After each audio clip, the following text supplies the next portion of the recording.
You know, normally during a second date update, we talk about what happened during the date. Today's a little bit different, though, because Patrick is on the phone. He wants to call a girl today that he met off of Tinder. Apparently, they had a great date, but it's what happened after everything was done that gets really strange for him. Patrick, how are you? Hey, guys. How you doing? Good, man. So you met this girl on Tinder? Yeah, I did. All right. And your email said that this girl was different than other girls that you've met on Tinder. Why is that? Well, I don't know if you've been on Tinder, but this girl is she's classy, she's educated, she's funny, she's smart, she's great. So it's not just somebody that you wanted to hook up with? No, I mean, I really liked her a lot, actually. Did she seem impressed by you or pleasantly surprised? Well, she said it was her first time on Tinder, so... And you're like, all right, let me show you how Tinder works. Yeah. Come back to my place. Dude, I'd be so nervous if I was going out on my first Tinder date. Was she, hesitant at all? Well, maybe at the start she was, but after some wine and some more wine and some more wine... Yeah. It always seems to help. Yeah. So your email says that you guys had a great time during your date and everything went well, but the weird part was after the date. What do you mean by that? Yeah. Well, at the end of the night, I put her in a cab, and, we had a nice passionate kiss, said goodbye. And then, the next day I started getting some really bizarre text exchanges with her. I mean, just weird. Did she text you first? No, I actually texted her and said, hey, I had a fantastic time. When can we see each other again? That's super weird. Yeah, crazy. No, here. Oh, you know what? Let me bring it. Hold on. Let me get it up. Hold on. Here. So then... her response after I said that was, would you go to South America with me? What? What? Was she joking? Exactly. So I text back, LOL, you're funny. And then she texts back, I'm serious. Whoa. Okay. I mean, obviously at that point you're like, what are you talking about? We went out on one date and you want to go to South America? That's exactly what I said. I said, you're not serious. LOL, we just had our first date. And then I wait a while, and then she texts back, never mind. Then I text right back, how about we hang out within the country somewhere, LOL. I think that's a good Yeah, response. Perfect. Yeah. Funny. I thought so too, right? So I'm waiting, and a whole day goes by, 24 hours, and she finally gets back to me, and this is her text. I can't see you anymore. You're a real great guy. Good luck in the future. What? That is weird. So she asked you to go to South America. You were like, are you joking? She said, no, I'm serious. And then because you wouldn't go, she said, I don't want to see you anymore. That's what it seems like. And I'm like, what the? And I texted and I've called, and she won't return any of my calls or texts. So I mean, what the? I have no idea what's going on. Is that the first time you guys talked? I mean, did you know she's going on vacation in South America or she's moving there? It's the first time I ever heard anything about South America. Random. So you met her off of Tinder. How much do you know about her? How much did you discuss about her personal life when you were on your date? Well, we joked about our families and our jobs and, where we went to school. So, I mean, I kind of feel like I got to know her. I guess what I'm asking is she rich? And was she like a rich girl who was like, I like this guy, I'm going to take him to South America? And did you just pass up an opportunity of a lifetime? I hope not, my God. He's like, oh my God, why didn't I say yes? I should have said yes. I never thought of that. I mean, that better not be true because I would actually love to go to South America. Yeah, you should have just played along and said, absolutely, I'll go to South America. Are you paying? Because I will go. Well, that is strange. And you haven't heard anything from her other than after that text exchange going like, sorry, I can't see you anymore. Good luck. She has not responded. Maybe she found a South American replacement, taking somebody else down there. Did she come off as someone who is like a lot of spur-of-the-moment decisions? No, I mean, it was one date. I mean, I don't know that much about her, but she seemed sane. Yeah, until you read those texts and then you're like, you sure you want to call her? You sure you want to try to get her on the phone? I want to know what the hell. I mean, what was that all about? Okay. So you do want a second date, maybe, but you also are just like, why the invite to South America and then blowing me off after? Yes and yes. Okay. Okay. All right, well, play a song, come back, call her, and get your second date update, all right? Okay, thanks. Yep, hang on. Moving 92.5. Brooke and Jubal in the mornings. Second date update. The guy on the phone for a second date update today passed up the opportunity of a lifetime, an all-expense-paid trip to beautiful South America. That's right. He met a girl on Tinder. They went out for a fabulous date. According to him, everything went fine, even into the night with a passionate kiss. And then it was what happened after the date that was strange. He got invited on a trip to beautiful South America. And he said no. And then she won't talk to him ever again. Right, Patrick? That's what happened. Yep. Yep. I thought she was joking. So Patrick went out on a date with a girl they met off Tinder. They had a good time, but after the date, they were texting back and forth, and out of the blue, she asked if he would go to South America with her. He said no, thinking she was joking, but apparently she was serious because it pissed her off, and she's never talked to him since. You know what? I don't even know if we're going to be able to do this second date update, because I'm assuming we're going to call her. She's going to be in South America, and her phone's going to be off, Patrick. Well, that'll be an answer, I guess. I really want to know why she would invite you to South America the day she met you. You want to know? Yeah, no kidding. No kidding. Are you regretting turning her down already? You guys keep acting like I was offered a trip from a game show or something. I mean, I still think she was kidding. I don't even know. All right. Well, we're going to dial the phone number right now, see if we can get her on the phone, and get your second date update. You ready to go? Yeah. All right. Here we go.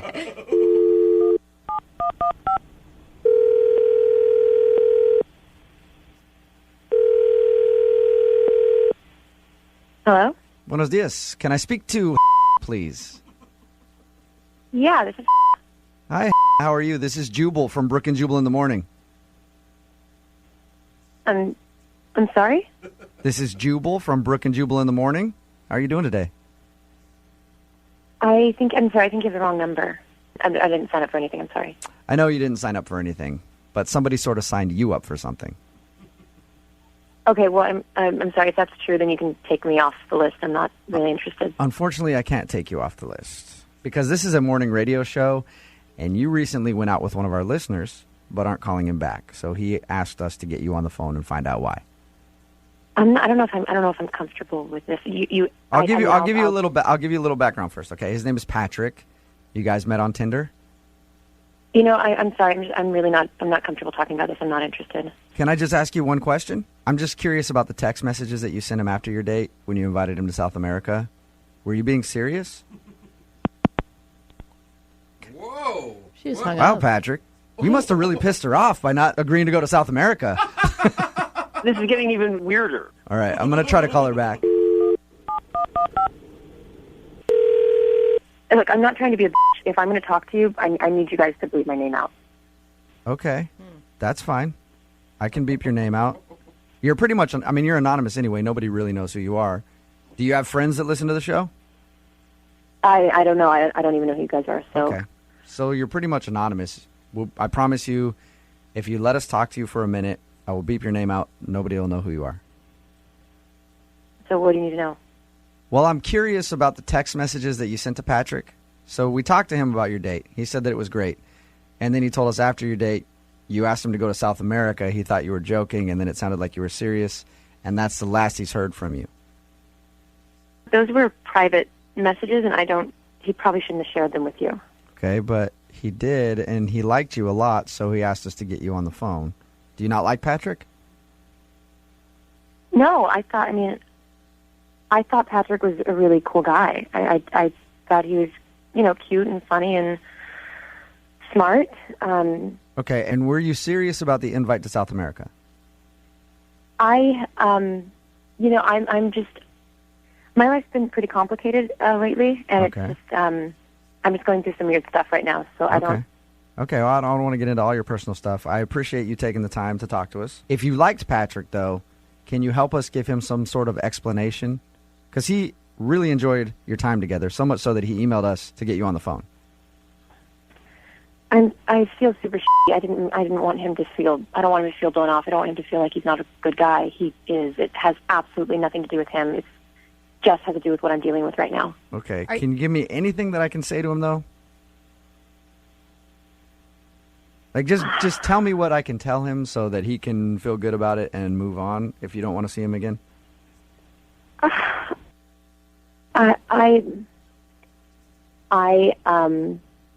I'm getting married in 2 weeks, and What? Married? You're getting What? married in 2 weeks? Oh, girl. What? yeah, I'm getting married. I'm getting married in 2 weeks. Why Okay, are you what- on Tinder? I only did it once. I'm just having a lot of second thoughts, and Patrick seemed like a really cool guy after talking, and I figured if I went on one last date, maybe if I liked it, the universe would tell me where I was supposed to be, whether it was dating or getting married, and So you were kind of having second thoughts about getting married and thought, I'll try one more date. If it's good, that means I shouldn't get married? I don't know what the I was thinking. It's been a really stressful time, and I know it was stupid. Okay. Why are you getting married? Don't get married. If you're kissing another guy, don't get married. What are you thinking? That's the worst decision you could ever possibly make.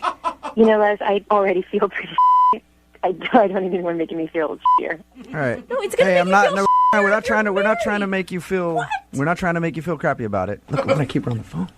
We're not trying to make you feel. We're not trying to make you feel crappy about it. I promise. And I appreciate you taking the time to tell us what happened, because then I can go back to Patrick and sort of explain things to him. I do have a question about the South America thing. Can you shed any light on that? I just thought we had a connection. I thought he was really special, and I figured if we were both willing to just drop everything and just leave and go be ourselves elsewhere, then maybe that would make us happy. Whoa. And I thought maybe he'd say yes. I thought He said that you guys had a lot of wine. Was it the alcohol talking that night? no, I was sober when I texted him. You were sober when you texted him about Oh, South America. my So good in your Lord. mind, if you guys ran away together, like you were willing to run away with him if he said yes. I thought if he said yes, that would be where we were supposed to be. Yeah. So you're just going to run away from all your problems, leave everything in the dust. I think it's kind of a thing to say. I'm sorry. Hey, what? Look, I whatever you're going through, you're going through. I appreciate you staying on the phone with us, and I appreciate you talking to us. Okay. Yeah, but I don't want him to think it's him. It's not him. Okay. Well, you can actually tell him that because he's on the other line listening. Is all this really true? Are you kidding me? No, that's Patrick. I'm so confused right now. I'm sorry, guys. This is bullshit. I don't want to talk to. I don't want to talk to you, Patrick. Hannah, I'd love to talk to you. Can we get together or? Oh, no. Hello? Wow, Patrick, What? you devil, you. You almost got a girl that's getting married to leave the country with you and ditch her husband. That's not his fault. Yeah, it is. It's all your fault, Patrick. We didn't throw I'm blown those. away, guys. I'm blown away. You had So no right. idea that she was in another relationship, like none at all. I had no idea. Oh, I'm like dude. freaked out right Wow. now. Actually. Not only was she in another relationship, engaged to be married, and was Holy thinking crap. about leaving her husband and the country with you. Oh, my God. I really want to talk to her again Why? What do you want to talk to her about? What are you going to say? because I feel the same way. I don't know. Why would you want to run away with a woman who's about to get married in 2 weeks? I don't know what to think. I mean, I really like this girl, but then again, I mean, it was only one date, and I mean, I don't think I'm ready to run away to South America with her, but I mean, she shouldn't even get married into this guy if she feels that way. Yeah, right? that sucks for that dude. Jeez. Now, if she would have been on the date with you and told you, I'm assuming you would say no, but I don't know, and told you, hey, I'm about to get married, but I really like you, and I think that I would leave him for you, what would you have done? I have no idea. Oh my God! Why would you not? You say no. Why are men so attracted to crazy women? That they're girl hot. is a nut job. Brooke, I you am always- sorry. Pat- You Patrick. always say you believe in love. Love works in mysterious ways. Oh, bullshit! Patrick, she was hot, wasn't she? She was extremely hot. There you go. That's what it is. Normally, this is the time where I ask if you want to go out on a second date, but she's not on the phone, and she's going to be getting married, so probably not interested in another date with you. I guess I'll ask the listeners. Text in 78592. What should we do from here? Oh my gosh. Brooke Brooke and Jubal in the morning. Yes. That is what I call a second date success. I don't know if that's the right word. Yeah. Wow. So if you tuned in like in the middle of that and you didn't know what was going on, Sky Patrick went out with this girl. We had to beep her name, otherwise she wouldn't let us air it at all. But we beeped her name anyway. They went out, they met off of Tinder. After their date, she said, "Come with me to South America." And he was like, we went out on one date. Yeah. Are you serious? And she said, "Yes, I'm serious. Come with me to South America." And he said, "How about we just hang out in the States and maybe someday later we could go to South America?" And then she was like, "It's not going to work," and stopped texting him back. The reason being, she is about to get married and was having second thoughts and thought that maybe he was the one for her and wanted to run away with him to beautiful South America. I'm sorry. After one date, you don't think he's the one. You just want any excuse to get out of the marriage, period. Like, you're trying to let yourself talk yourself out of it. And people are getting mad at me because I was saying that she's crazy. I'm sorry. Oh, she's absolutely crazy. Yeah, But- she is. She's definitely crazy That for is sure. nuts. But she was hot, so he actually at the end of that was thinking Yeah. that he would actually be interested in a relationship with her still. It is amazing what men will say yes to when you've got the right size waist and a nice rack. It is like the power of that is beyond compare. And crazy girls in the bedroom, A+. Yeah. And we all know that. But in real life. Yeah, but if you're going to plan on breaking up somebody's marriage, chances are she's going to want to marry you next. Yes. True. She's going to want to marry you, and then you're going to be about to get married to her, and she's going to do the same thing to another guy, try to whisk him away to South America Oh, my God. so that she can get out of getting married. I feel bad for her husband. Has no So idea. bad. Yeah. I'm sorry, but people keep texting in, Brooke, I can't believe you said that to her. She already felt bad about it. I know. What? Well, She she was should playing. feel bad. She was playing the victim role big time. Yeah. It wasn't about the fact that I'm kind of a d-bag to my husband who I'm about to marry right now, Yeah. but I wanted to run away with this guy. It was like it's so hard for me, and I don't know what to do. The craziest thing is, like you said, though, the other guy was actually like, well, I felt that connection, I know. too. I don't know. It's like, what do you mean you don't know, dude? Crazy has a funny way of finding more crazy. That is a No. very that is eloquent, Jubal. I wish I could have sent them on a second date To South America? to South America. or just even a South American restaurant in town. We asked what we should do. We said text in at 78592. What should we do? A lot of people are saying crash the wedding. Oh. Show up at the wedding and play the audio of the second date update. Oh, my No. God. Just give it to the DJ. Another person said pay for that dude to go to her wedding. And then another said send him to South America. No, he blew his shot at that. He had a chance to go to South America. Remember, if you want a second date update, all you have to do is email the show, Brooke and Jubal at moving925.com. We will call the person who didn't call you back. Brooke and Jubal's second date update. Going bowling on a first date is always a good idea. Yeah, that's super fun. You get to do an activity, and for me personally, I've always liked it because then I get to get a glimpse of how big that woman's fingers are. What? I only like girls who handle really big hold bowling balls. But that's different story for a different time. It's not about me right now and my choices when it comes to women's fingers. It's about Thomas and his choice. And Thomas took his date bowling, but now she's not calling him back. What's up, Thomas? What up, though? What's up, man? Are you into the big-fingered ladies like I am, or? Big thing. I mean, I like something else to be big, you know. No, everyone needs to stop. I don't right. need any more of it. So your email said that you went bowling on your first date. Yeah, man, I love going to the bowling alley. I take a lot of women to the bowling alley because you got to see what they're working with. Every time you got 10 frames to see that approach. 10 Wait, frames you're not talking to about- see the booty. Oh, 10 frames to see that frame. You know what I mean? I thought for a second, like, legitimately you were talking about their quality of game. No, Brooke. No, I'm talking about bowling for booty. That's what I'm talking about. Bowling for booty. I like it. We're all on the same page now. Yeah, you know, my cousin hooked me up with this girl, you know, on a blind date. All right. What's her name? Cynthia. Cynthia. All right. And how was bowling with Cynthia? Did you enjoy yourself? Oh man, I had a great time. I thought we had a great time. I mean, I got to get a little glimpse of her, when she was bowling them buns out there, Oh, all right. I know, I guess I know now. So she passed the buns test. She sounds like the full package.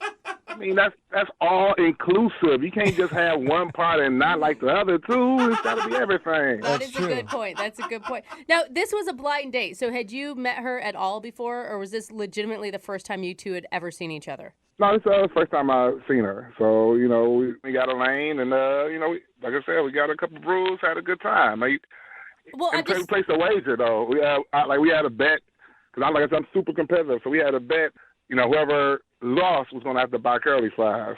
Oh, it's a big bet. That's a good bet, actually. Did you have to buy curly fries, or did she have to buy curly fries? Oh, no, she had to buy them curly fries, man. I told you I'd do this, man. Hold on, you didn't let her win? No, you should not let her win. Absolutely not. That is the right way to go. You got to be dominant on the first date, All right. So you dominated her at bowling, and did you actually make her pay for the curly fries? Hell yeah, I made her pay. What you expect? She lost. Good. See, I agree. Well, I mean, Bet some is a guys, bet. some guys would do that, and then at the end they'd be like, "No, I'm gonna get it for you." No. She lost the bet, and you made her would. pay. I like that. Then I'd be a liar. No woman wants a pity win or getting off of a bet. And if she does, then she's not worth it. I don't want to be looking weak, you know what I'm saying? I'm not being a man of my word, so I got to, All right. got to do it. So was that it for your date then? You beat her at bowling, made her pay for some curly fries, and that was it? No, we have fun, though. Like, we end up playing, bowling to get the arcade, so we end up playing some games and stuff like that. Oh, cool. Oh, so you guys stayed after you were done bowling. Yeah. That's a I good mean, sign. it was a good night. We were still, laughing and joking. We played some Dance Revolution. Oh, nice. All right. Little DDR. Now, did you win at Dance Dance Revolution, or did she win? I mean, I was pretty good, she was good as well, so I call it a tie. You lost. More so. Yeah, you lost. You lost at Dance Dance Revolution. That's okay, man. Okay. But I was trying to show off the moves, though. That's what's going on. I was trying to be fancy, so that's... She's like, you're supposed to play with your feet. You just keep air humping. Thomas, stop it. So, how did the date end with her? I mean, everything went good. I walked out to the car and got, a little kiss. It wasn't no, make out after third grade type stuff, but it was, something real nice. It was just a little kiss, and I thought we was going to link up again later on. And during the little kiss, was that something you initiated? Yeah, I went in, but she didn't, back up, so I... Okay. And that's what I'm curious, is if she reciprocated or not. Of course she reciprocated. I got some sexy lips. So if Miss Sexy Thomas Lips, and his sexy lips. if she had such a good time, why do you think she's not calling you back? Man, I honestly, I got no idea. I mean, I'm hoping it's not because of the fries, because that would be petty. It was like $3.37.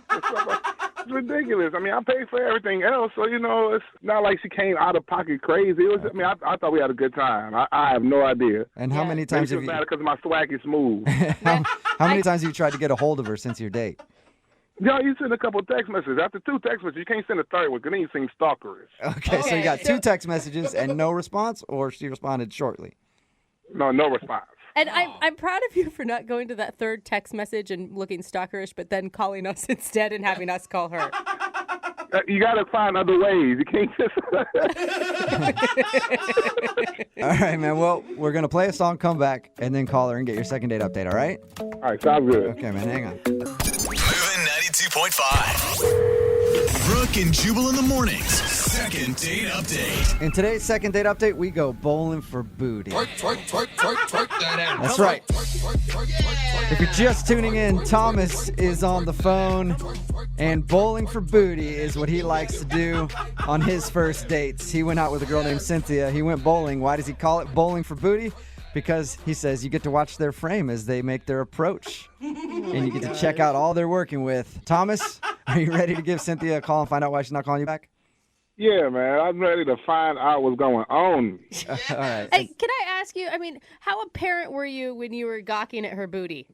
She can't see me because she's turned the other way, so it don't matter. Doesn't matter. I think it's good to check out the goods. I'm just saying maybe I didn't know if you did a lot of commentary on the side as well. No, nothing too over the top. I'm not, like I said, I don't like that. I kept it cool. I'm smooth with it. You're not Okay, making noises like when she goes up there, you're just like, You're not doing that? Nah, that's savage right there, man. Nah, that's savage. All right, let me just refresh everybody's memory real quick before we call her. Thomas took Cynthia bowling. They had a fun time. He beat her at bowling, and they had a bet that she had to buy curly fries. If she lost, she lost. She bought the curly fries. Then they played a little Dance Dance Revolution and ended the night with a small kiss, but he hasn't heard from her since. All right, man, I'm going to dial her phone number right now. You ready? Yeah, I'm ready, man. Okay.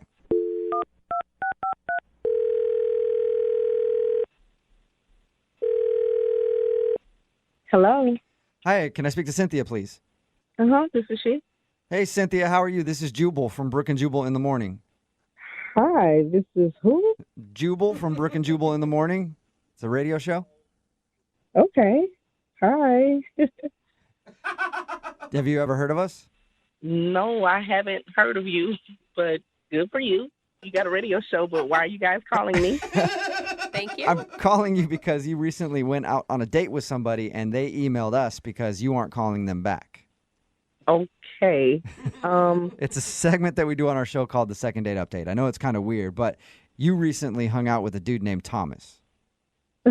Okay. Yeah. Yes, That's a positive response. And Thomas emailed us because he's confused why you're not calling him back after your date. Yeah, I mean, it was okay. Just not really my type, I guess. Are you not attracted to him? Is that what it was? Because it was a blind date, so you didn't really know what you're getting into. Right. You know, he was a handsome guy. I mean, we had an awesome time. Very competitive, but yeah, just wasn't my type. Okay, but if he's a handsome guy and you had a great time, what about him is, like, what's wrong with him? I mean, wow. So he was a cool guy, but it was just, something was just a little off. That's all. What could be off, though? Because, Cynthia, all you've done is compliment him, so what could be off? And you've, laughed cutely during the whole time we've talked to you about him. Because he was so sweet, but goodness, I hate What's the but? What's the but? He was so sweet, but what? Is he dumb? Does he have, a weird eye or something? He was just so little, I felt like I was with my son. What? Oh. Hold on. There's a big height difference. There's a huge height difference. He had to be at least a couple of inches shorter than me, and I don't really like that. I'm not attracted to that. How short is he?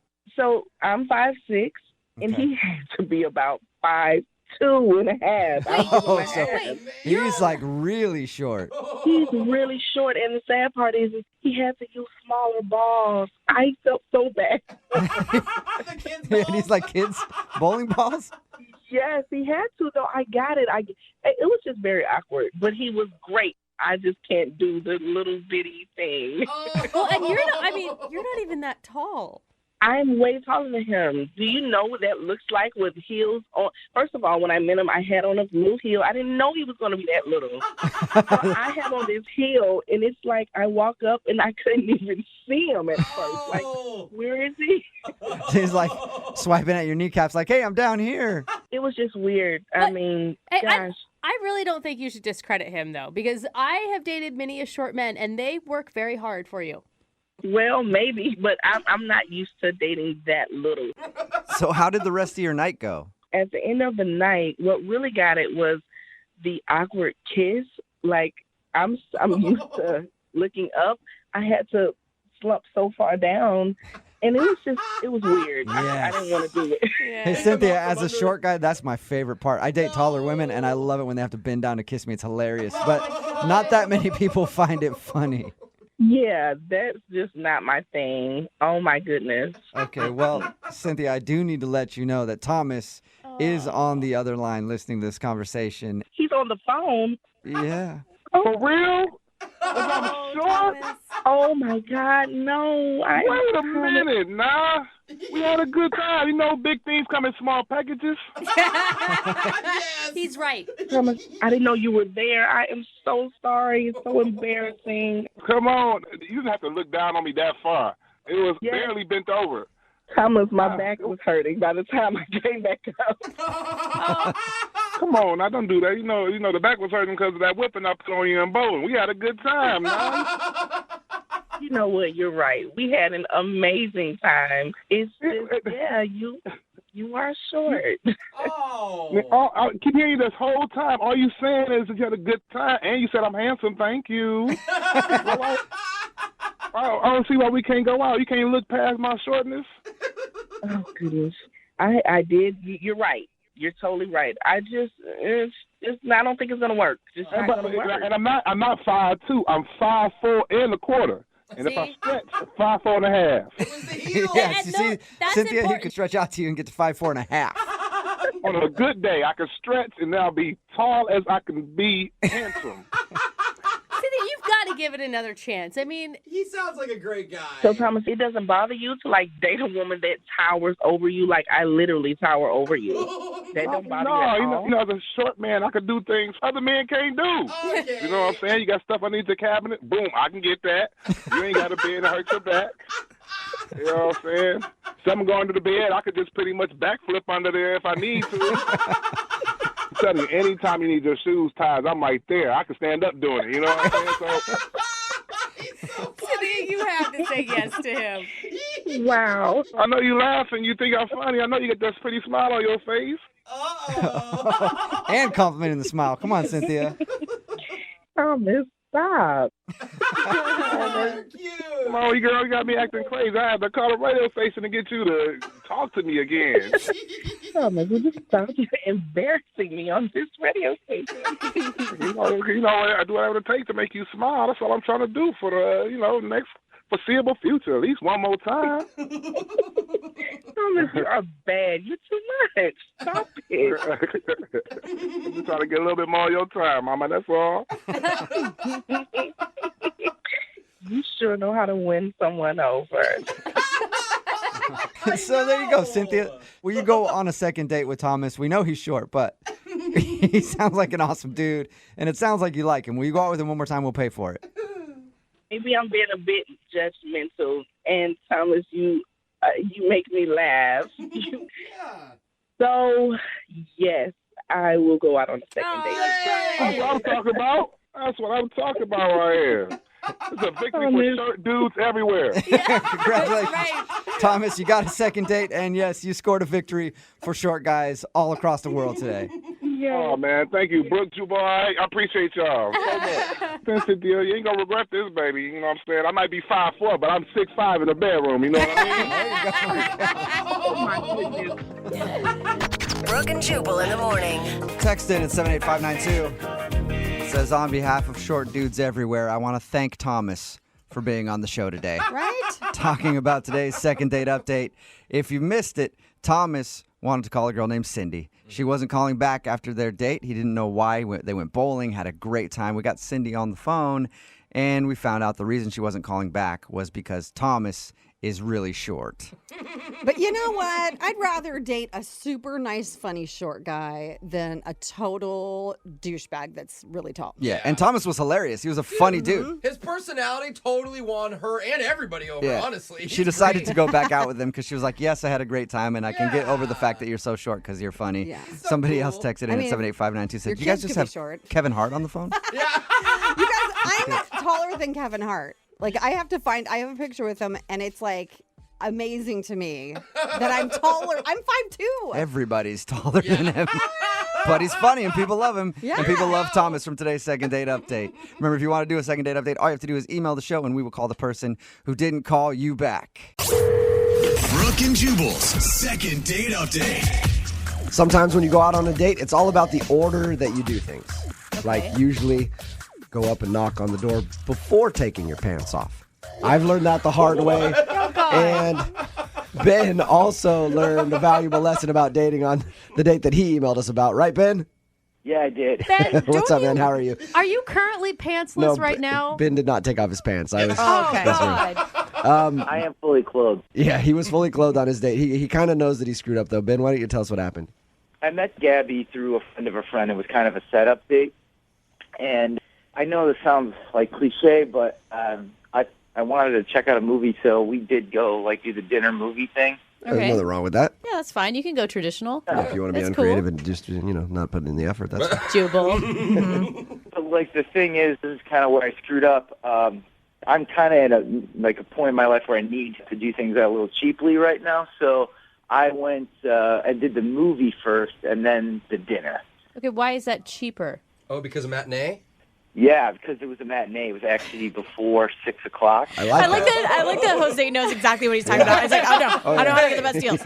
I make the least amount of money here. I know exactly where the cheap movies go. I think that's cool, though. I mean, No, but it's kind of weird, though, to do the movie before dinner with someone on a first date. And so early. But it's not like you talk during the movie anyway. But, like, that's the thing, because, like, the only time I really said anything to her was, like, hey, do you want some popcorn or do you want a refill or anything? And then that'd be it, awkward, like silence. And so we're just sitting in this movie theater thinking about the date, you know? Yeah. Yeah. You're not even paying attention to the movie, right? Awkward. So Plus, you can't pull the, arm over the shoulder Yeah, it's trick, too- the popcorn thing. too early to go in for that. I mean, I'd try the popcorn trick on a lot of people. But But those are usually just strangers that you end Yep. up sitting next to anyway. different story for a different Yeah. time. We're talking about Ben right now. Ben, go ahead. Yeah, there was no smoothness at all. Like, we were watching the movie, and I would just keep thinking about it. But what was on screen? There was, like, 3 sex scenes. Those are always the best. I have no idea, like, anything about this girl, and I'm watching this movie with all these sex scenes, and it's super awkward. I don't know what her take is on it. I can't even do bits because I don't want to offend her. Right. It was. That's when you just stop, look at her, bite your lower lip, and just nod your head and go, yeah. Gross. Yeah. How was the interaction after your movie experience? We went to get some Mexican food afterwards, and It's another great choice for a first date, Mexican. Well, as long as there's a lot of margaritas, I feel like your date needs a lot of alcohol. Yes. Like both of you. I agree. I think that might have helped maybe in the beginning, but it's just still awkward. It just kind of just carried into the night. Like, I feel like we talked about the movie, and then we were talking about, like, how we knew each other, what we're doing. It wasn't anything like. So basically, your whole date was just awkward from the get-go. It was just like. But I mean, you're calling for a second date, so there must have been something that you liked about her that you are invested in. Yeah, well, I mean, she is beautiful. She totally someone I would want to go out with again. She is normal. Like, she doesn't seem crazy to me, which is like a big plus. Yeah, that's a big plus. How'd your date end? I got out of the car and I hugged her goodbye. And it was an awkward hug too. I mean, the whole thing just carried through right from the start. And I just felt like if I would have had the opportunity to do it all over, I just would have flipped the date, like went to dinner first and just had that conversation because it just felt awkward the whole time. I mean, if I was the girl on that date, I'd chalk it up to bad chemistry and that it wouldn't work out. Honestly, I just want another date because I felt like I made a bad first impression. And if I had that second opportunity on a date, that I feel like maybe she would get to know me a little bit better and it wouldn't be so awkward. Right. Yeah. You just want to call her up and go, hey, remember those sex scenes we were watching? we should try that, huh? All right. We're going to play a song, come back, call her, and then get your second date update. Cool. Thanks, guys. Moving 92.5. Brooke and Jubal in the mornings. Second date update.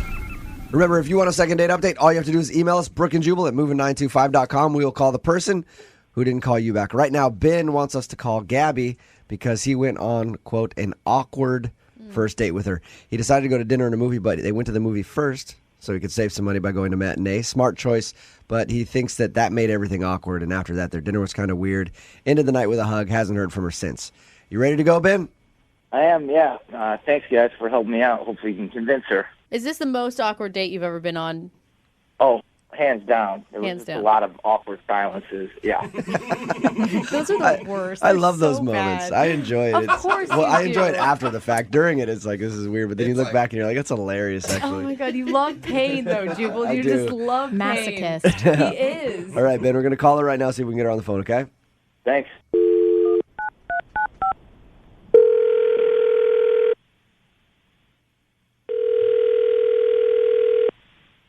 Hello, Hey, can I speak to Gabby, please? this is Gabby. Hey, Gabby, this is Jubal from Brooke and Jubal in the morning. I'm moving 92.5. How are you? The radio station? Yep, I am the radio station. Well, I'm calling you because we have a mutual friend, and I wanted to ask you some questions about him. Who? His name's Ben, and you recently went on a date with him? Oh, yeah. I know Ben. Did you like Ben? I mean, it was a good date, I guess. insert awkward silence Not there. convincing. Did you think it was awkward or anything? I mean, it was a little awkward, sure. You're not going to hurt anybody's feelings on this one. I mean, if I'm being totally honest, it wasn't the greatest date in the world. All right, but did you have a bad time or did you enjoy yourself a little bit with Ben? I'd say it was more awkward than good. Yeah. I mean, we went to see a movie before we had dinner. Yeah, he told us that. And we also heard about the sex scenes during the movie. I mean, this sitting next to a total stranger and watching sex scenes is pretty awkward, but I guess that wasn't the deal breaker. Did you just think that, like, you just have bad chemistry with him and it won't work out? I think we could be really good friends one day. Okay, but you don't want to date the dude. I don't think so. What was the deal breaker?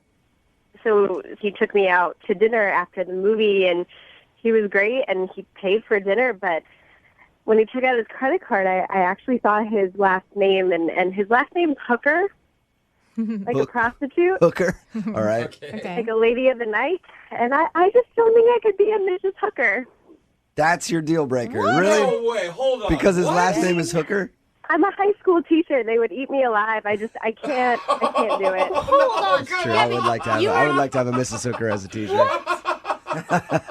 But seriously. Gabby, how are you jumping to that conclusion already of last names? Just keep your last name if that's the problem. I'm a pretty traditional girl. I mean, I'm ready to get married. I know that I don't want to keep my last name, and I just can't imagine myself being Mrs. Hooker. I just can't. It can't happen. Oh, my God. That is so crazy. Really, there's nothing wrong with that name. Gabby, at this point, I should let you know that Ben is actually on the other line and heard everything that you just said. What? Yeah, No. That's ridiculous. You don't want to go on a second date with me because of my last name? I mean, That's insane. and unless you're willing to change your last name one day. How are you even having this conversation? No, I'm not. It's not like a bad name. Like, I'm proud of my name and my You're proud to be a hooker, and you should be proud to be a hooker. Hey, I had a friend in I know it sounds like it's a bad thing, but it's not. Like, there's a lot of famous people that have the last name Hooker. You ever heard John Lee Hooker? He's a great musician. I'm proud of my name. It's a dude. Yeah. Not a woman. And it's the oldest profession in the world. So it's very respected. Jubal. It's still illegal. I don't know if you realize that flag. Gabby, you're really not going to go out with him based on his last name. I mean, it's the last name. It was an awkward date. I'm ready to get married. I know what I want, and I don't want to be a hooker, and I don't want to go out on more awkward dates. It was awkward. And it could have just been awkward because you were hugging a hooker. Oh, come on. Everyone get that deserves a intimate. second chance, even a hooker. I don't want you to be that type of hooker, okay? I think you're a great girl, and I think we could have a great time if we just tried it out one more time. Because I know it was just awkward, and I know I felt weird. I should have maybe just called it out right then, but I didn't. And I feel like if I had a second chance with you, I think it could go really well.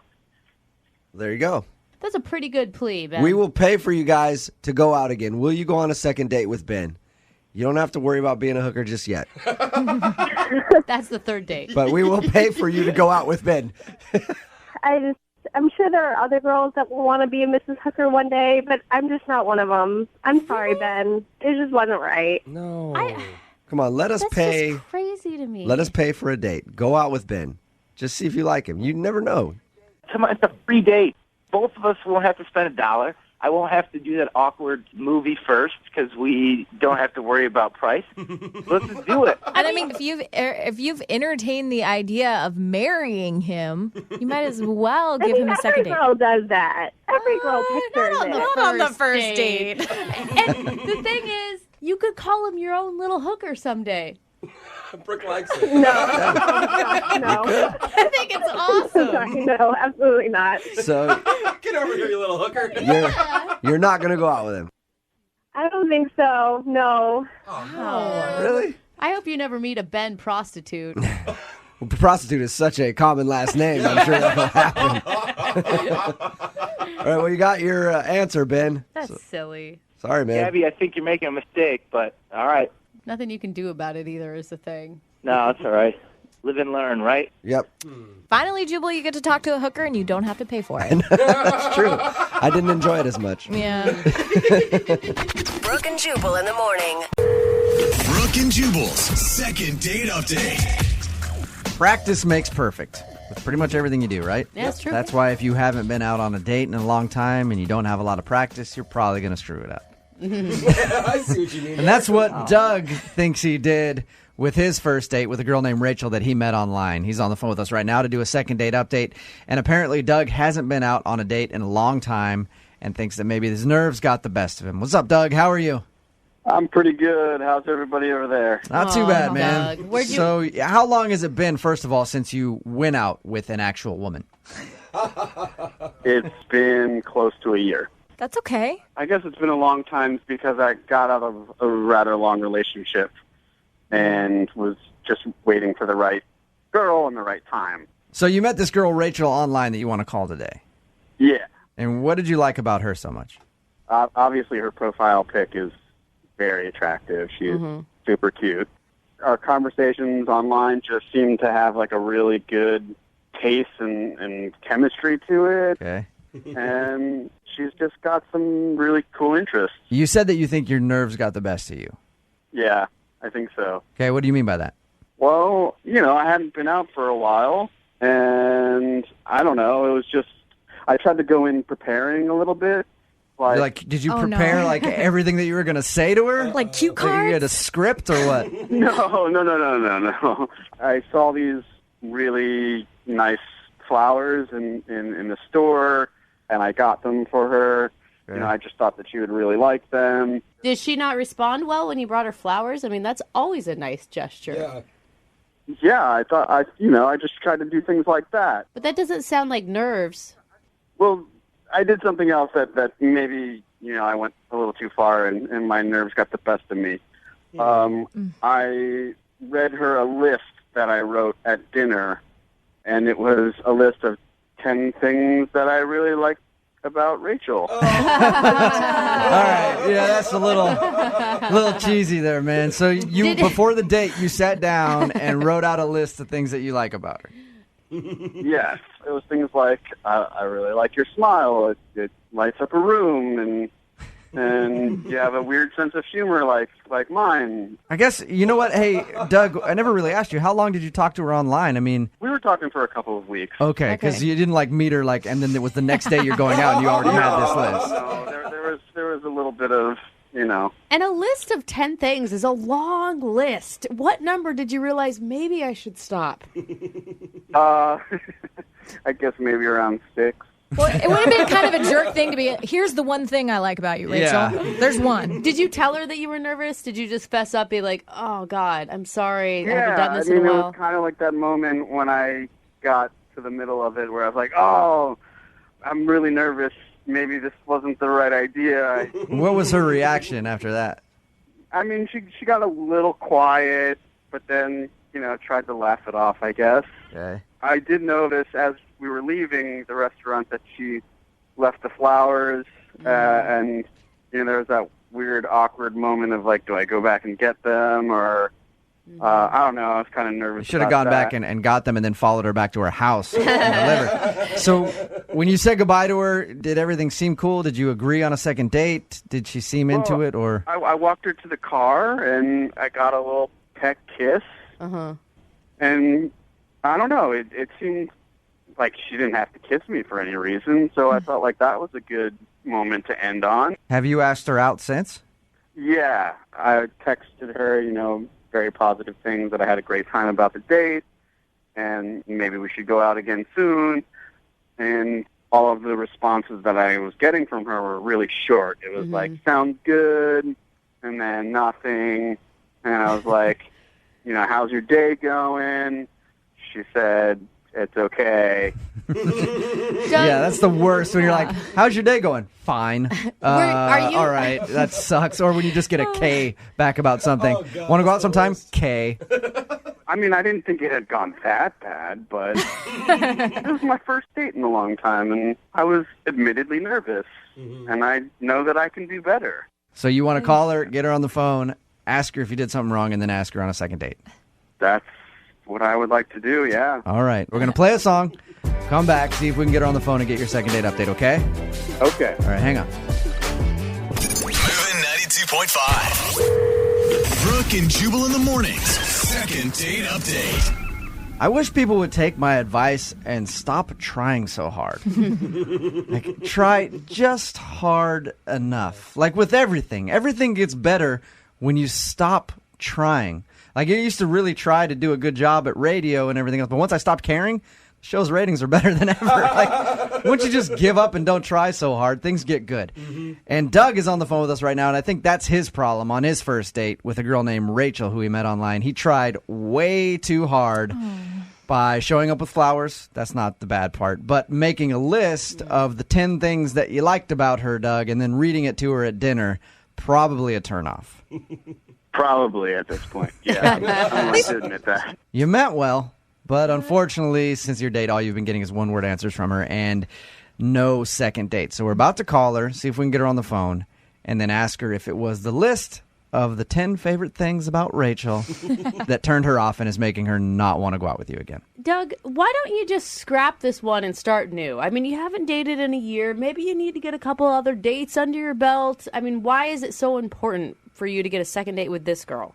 It's kind of two reasons. I really like her, and I want to prove that I'm not a nervous weirdo loser. I think that I let my nerves get the best of me, probably because I hadn't been on a date in a long time, you know? You want a do-over, second chance. A second first shot. All right. Well, I'm going to dial the number right now and see if we can get her on the phone, okay? Okay. All right, man. Hang on.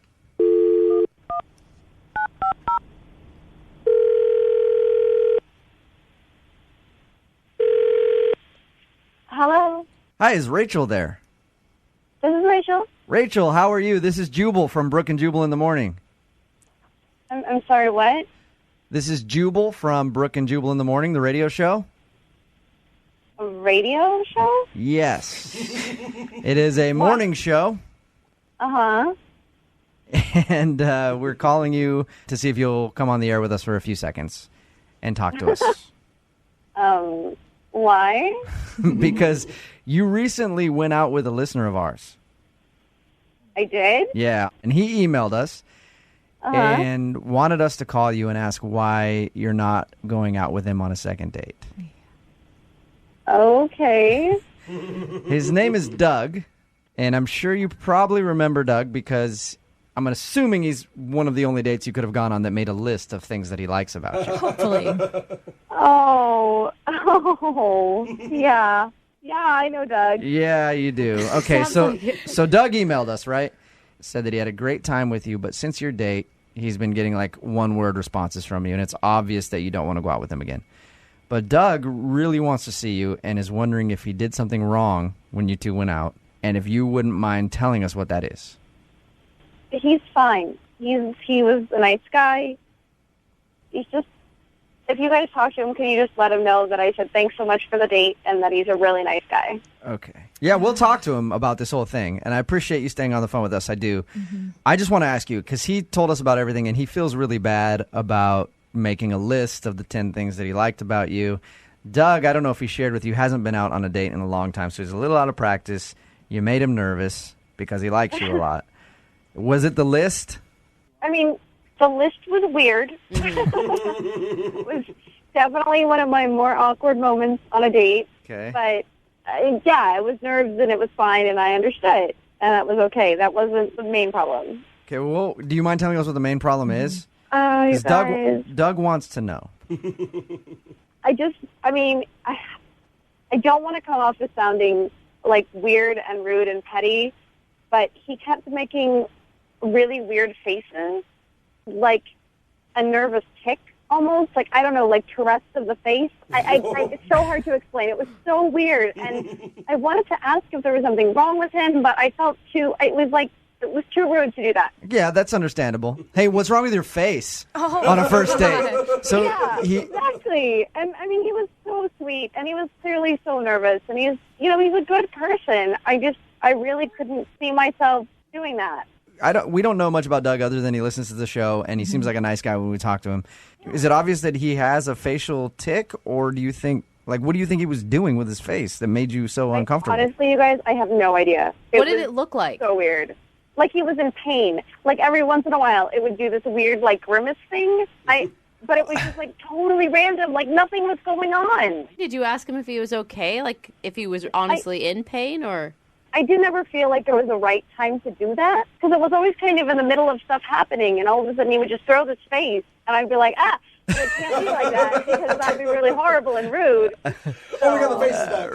Rachel, Oh my God! I'm sorry. I can't take it anymore. I have to interject here. Hey, Rachel, that's Doug. He's actually on the other line. Oh, God. Hey, Rachel. Hi. I'm sorry. So, oh my God, this is so embarrassing. Are you okay? I mean, really, I can ask you now because I'm not sitting in front of you, but are you okay? Well, I had a surgical procedure recently, and I thought I was doing a really good job at concealing it. But I was actually in a lot of pain. What? And I was, I guess I was just so taken in with you that I was trying really hard to ignore the pain that I was actually in. Doug, what kind of surgery did you have? Well, I had a really kind of unfortunate bicycle accident. Okay. And so embarrassing to be doing this on the radio.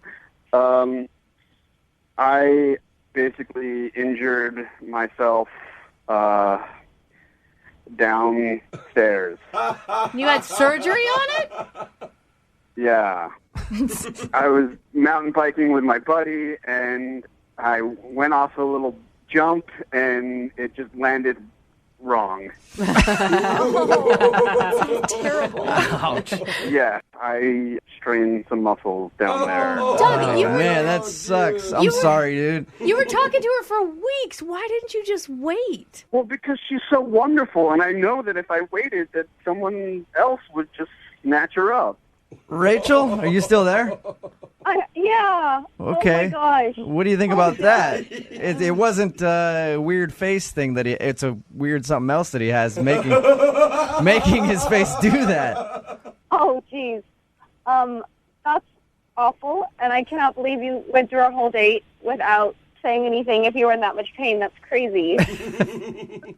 I was really just trying to focus on the great time that I was having and that I thought we were having. You are so sweet, but please don't sacrifice your body for a date. Oh my God. Rachel, what if Doug would have said, "Hey, let's go out maybe a couple weeks from now because I got some problems, some strained muscles down south." You would have been pretty understanding about that, wouldn't you? Well, I probably would want to know a little bit more about what's going on and, the long-term effects and all that stuff. But, you shouldn't, don't, throw yourself under the bus on someone else's behalf. That's crazy. But you're so great that I thought it was worth it. Doug, is everything going to be working in the future in that department? I'm just looking out for her best interest. That's all. Yes, the doctor said that I'd be back to 100% in another month or two. Oh, look at All right, so you'll have to take things slow if you guys continue to date. So, Rachel, would you like to go out with Doug again, knowing what you just learned? We'll pay for a second date if you give him another shot. Only if he's well enough to go. Okay, Doug, are you well enough to go on a second date, or do you need a couple more weeks? I'm good to sit at dinner and, things like that, taking it slow, but we couldn't probably do I think more. we know what you're saying, Doug. All right. Well, congratulations, then. We'll send you guys out on a second date for some dinner. Yes. We'll pay for it, and then anything else is up to you guys and Doug's timeline. Follow your doctor's orders. Yeah. Rachel, I'm so happy. Thanks for giving me another shot. I will definitely make it up to you. Only if you take better care of yourself. Yeah, he'll make it up to you in about 6 to 8 weeks. Brooke and Jubal in the morning. It's time for your brand new second date update. And there aren't many things that can make a date go from great to horrible in a matter of seconds. Maybe a poorly worded compliment, an ex-lover showing up, a milkshake that's been laced with Viagra. Wow. My mom would do that to me all the time. Annoying. Gotcha. Well, one of our listeners had his date completely ruined by an extremely unfortunate experience. In fact, it almost cost him his life. You'll find out what happened in your second date update right now. Moving 92.5. Brooke and Jubal's second date update.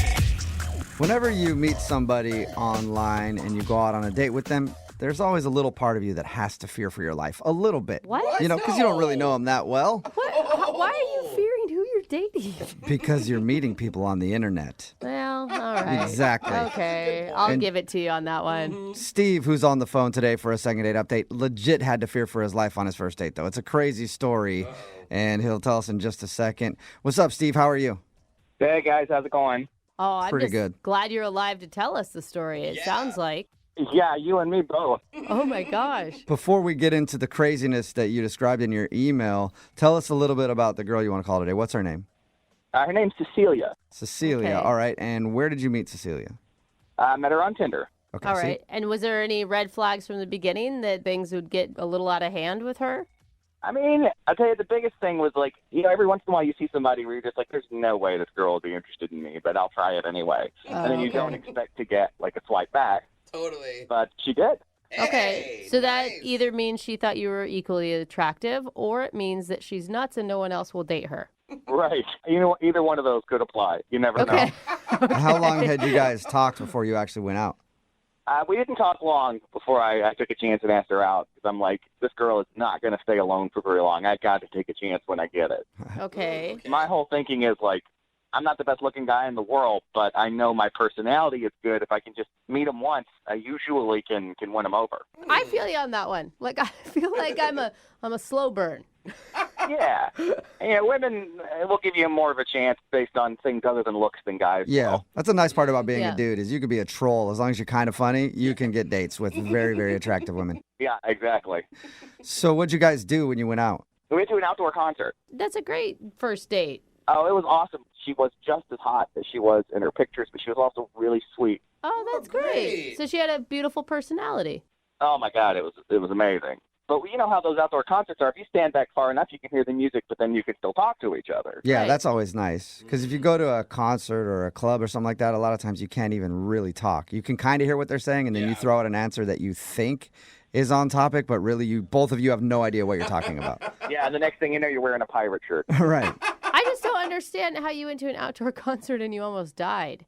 Yeah. So the whole night was going really well. It was he was really intense, but then it kind of became what I like to say unexpected because I was like, do you want to like get away from this and go for a walk and go to a bar or something like that? Because at this point things are going so well. I'm like, I got to try and get this girl, as far away from other people as possible. And so Wait, hold on. I don't understand why you want to take her far away from people. Well, I mean, at this point, I was thinking about maybe trying to steal a kiss or something. Oh, okay. There you go. You wanted to make out. Okay. Just a little more privacy. Yeah, I mean, it sounded like you were going to put her in the trunk of a car the way you described it. So I just want to make sure we were on the same page. No, that's a second date thing. Okay. And what happened next? So, we walk away from the park, and we start coming to this really dark area, right at the edge of the park. The sun's going down a little bit, and there's, bridges and stuff there. So we start walking through there, and all of a sudden, this dude jumps out with a knife. With a knife? Oh, my God. Yeah, he's got a knife. Oh, my gosh. And you ran and left her there to deal with it, I'm guessing. Pushed her down. Well, here's the thing. I have done some self-defense courses. Okay. So, I just sort of jumped into, protection mode. And Really? I jumped in front of Cecilia, and I told her to get out of there, and she did. And then, I know this is going to sound, it's going to be tough to believe, but me and this guy, we fought. Wait, you battled a dude in the park with a knife? Yeah. Don't you think the better idea would be to run? Why are you fighting dudes with knives? He's trained. I mean, look, if anything's going to impress this girl, it's going to be jumping in front of a guy with a knife. That's true. Yeah, you saved her life by beating up a dude that jumped out of the bushes with a knife. I think that would score you a second date. And you can't be honestly still thinking about the date when a guy with a knife is in front of you. Yeah. No, honestly, it was just kind of instinct. That's cool, man. So what happened in the fight? He dropped the knife. I got cut a little bit, but nothing more than superficial. But eventually, I guess he just thought it wasn't worth it anymore because I got the knife out of his hand. It fell, and then he ran away. Okay. Thank God, And you're okay. did you meet up with her after that? Well, I turned around. Obviously, she was gone, and it had been a couple of minutes, so she was probably far down the road. And then all of a sudden, she texted me and asked if I was okay. I said, yeah. And then I said, well, hey, why don't we meet at, Starbucks in 20 minutes? Mm-hmm. So I went to Starbucks, cleaned myself up a little bit, and she never showed up. and I've been texting her ever since and not getting a reply. She hasn't replied at all? You saved her life, pretty much. I know. Hold on. Why do you want to call a girl that won't call you back after that incident? Like, you always hear that those things bring people closer together. Yeah, you would think. My first thought is maybe she was just freaked out. I'm like really shaken up by it, and I don't know. I don't want to be like traumatizing her or anything by reminding her, but also like I want to make sure that she's all right, and honestly, I want to go out again. Yeah, it could have just been a super scary thing for her, and like now she just doesn't want to call you back because she just has a bad memory associated with it or something. Oh, yeah. Right. I don't know, man. I think she's a woman that just left you in the woods with a guy with a knife and then sent you a text to check on you. Well, to be fair, I told her to leave. Yeah, you did say you'd protect her, and it sounds like you did. It's just weird that she wouldn't at least answer any more of your texts, like even just to talk to you a little bit. And you, yeah, that's weird. Yeah. So she hasn't answered you at all since asking you if you're okay. No, and that's why I want to do this second date update thing. I want to try and get her on the phone and see what's going on. Okay, cool. Well, then we'll play a song, come back, and call her and get your second date update, okay? Awesome. Thank you, guys. All right, hang on. Brooke and Jubal in the mornings. Second date update. When you think of superheroes, you think of Superman, Batman, Steve. That's right. Steve. If you missed the first part of today's second date update, Steve is on the phone with us, and he wants to call a girl named Cecilia. They met on Tinder, they went to an outdoor concert, and as they were leaving the concert, some dude jumped out at them with a knife. Steve then told her to run and ended up fighting the guy off. Whoa. But the problem is, he never saw Cecilia again. Yeah. After that, she texted to see if he was okay. He said, yeah, and let's meet at a Starbucks. She never showed up to the Starbucks, and now she won't answer any of his texts or phone calls, so we don't really know what's going on. And we're about to call her right now and see if we can get the answer. Steve, are you ready to go? Yeah, man, I'm ready. Of course, you're always ready. Steve, I mean, have you thought, like, she did text you to check in to make sure that you were okay, right? Yeah. Maybe she didn't really enjoy the date prior to the knife fight. I mean, she seemed like she was. I mean, I think I'm pretty good at figuring that kind of stuff out. So it'd be a surprise if she wasn't enjoying herself. Okay, it'd be more surprising than the guy with the knife. I mean, maybe not more surprising than that. That'd be bad if that's the best part of her date. She's like, yeah, it was pretty boring. There was one exciting part, but I don't feel like calling him back. It's not going to get any better than that. Yeah. All right, well, I'm going to dial her phone number right now. Here we go.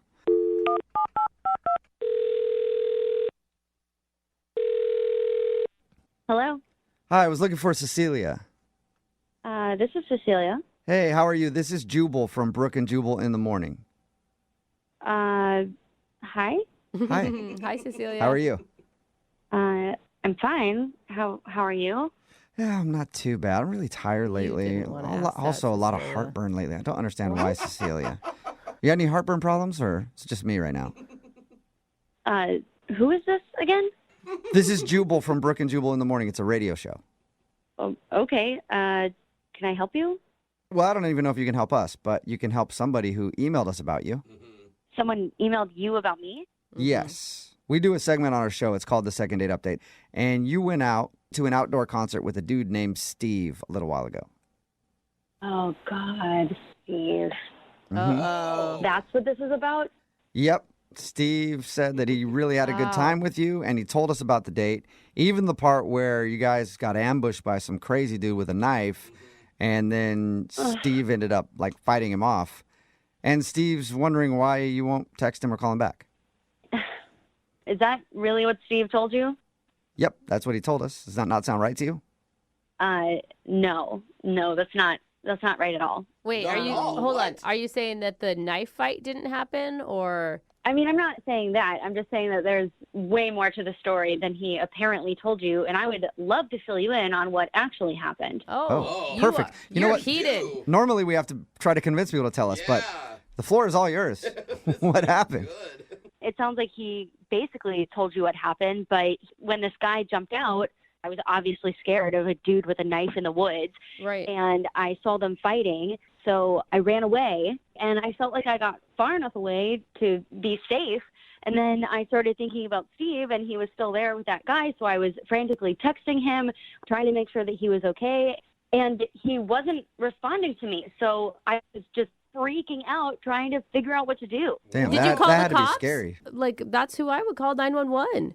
No, I didn't call the cops. I mean, everything was just happening so fast, and I was just panicking. So I didn't really think about it in that moment. I just wanted Steve to text me back, and I waited and waited and waited. And when he didn't, I got really worried. So I went back because I wanted to make sure he wasn't just lying on the ground, stabbed with no one around him. Yeah, that's nice of you. And I walked back close to where it happened, and I see Steve, and I see the guy with the knife, and they're just talking. Chatting? Yep, just chatting and smoking a cigarette. They were laughing together. Oh my God. Oh my God. Sometimes after you fight somebody, you're like, hey, are we cool? Did you pull a knife on me? Oh, we're bros, right? Nice to meet you. Is that? Yeah, who knows? No, not with a stranger. No, So wait. I agree. It's weird. You think that he set it up? Is that what you're accusing him of? I mean, I don't know if he set it up, but something was definitely off. There was just something not right about the whole situation. I wouldn't be laughing with somebody who just tried to attack me with a knife. Yeah, no, that would make me angry. Even if you were a good friend of mine, you attack me with a knife, we're probably not going to talk anymore. Dude, what'd you do? Did you pop out of the woods and be like, hey, surprise, I'm here too now? No. I just kind of put two and two together, and I got really mad and just realized that he was a bad guy and something was going on, and I wasn't being told everything. So I just decided to put my hands up and walk away. I was I don't even want to deal with this anymore. Yeah, that is awful to make someone feel that amount of fear. Yeah, I was completely terrified. And so when I walked away, Steve finally texted me and was like, oh, hey, do you want to meet at Starbucks? And in my mind, I'm just no, of course I don't. I don't even know what just happened, so I just didn't respond. Yeah, that is weird. I would love to figure out why he was sitting there talking and laughing with the dude who just tried to stab him. Yeah, me too. Oh, cool. Let's do that then, because Steve is actually on the other line listening to this phone call and wants to talk to you. Wait, what? Yeah, unless he hung up. Steve, are you still there? Oh, my God. Yeah, I'm here. Hey, Cecilia. Oh, man. What the Steve?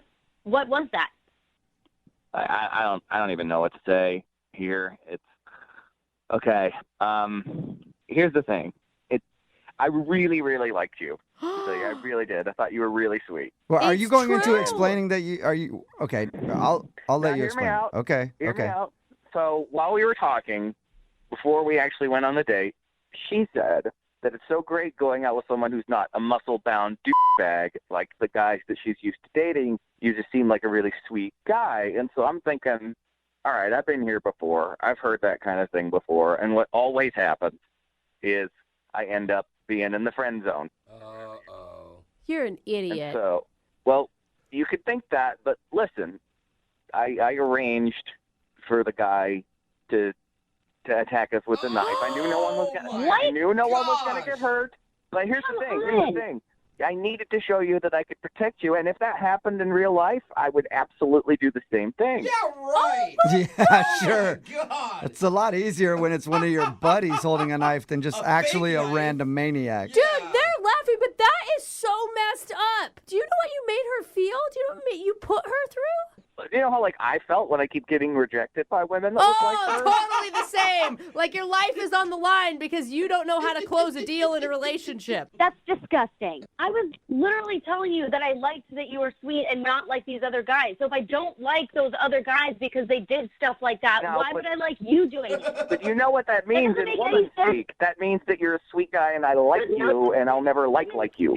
There's no such thing as women speak. It's all just the English language. So yes, if there's no such thing as women speaking, why have I heard that so many times and it's become the friend? Are you seriously trying to blame this fake mugging on me? I said something and then you're really going to blame me? No, not you individually, just women in general. I'm blaming all women for you setting up your friend trying to stab. No, you know what I mean. No, you are so lucky you're on the phone right now and not in real life. Well, according to Steve, he'd be able to protect himself against you. So. I mean, here's the thing. What are you supposed to do if a girl thinks you're weak? You got to stand up and show her that you're not. And, I couldn't depend that somebody would just accidentally mug us.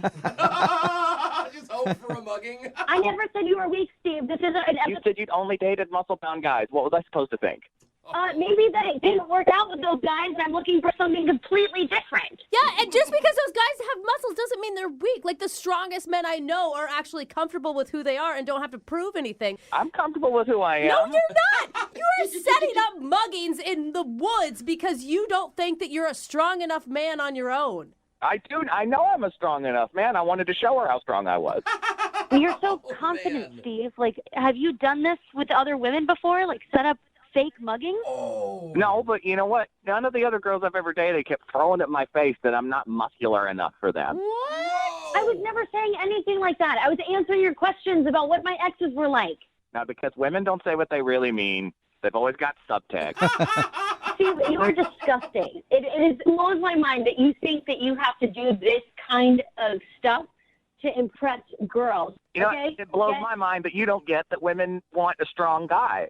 You don't get that. You don't get what women want. Seriously, dude, stop with the mansplaining. Yeah, mansplain us what women want. Is that what you want to tell us, what we want? Cecilia, I think I know what women want, and women want another date with Steve. Would you like to go out with Steve? On a second date, we will pay for it. Maybe you could go on a date with that fake nice guy. I'm sure you have a lot to talk about. So what you're saying is you wouldn't want to go out with me again. What in the world makes you think that I would ever, in my mind, think about saying yes? I mean, I'm being honest with you. Oh, my gosh.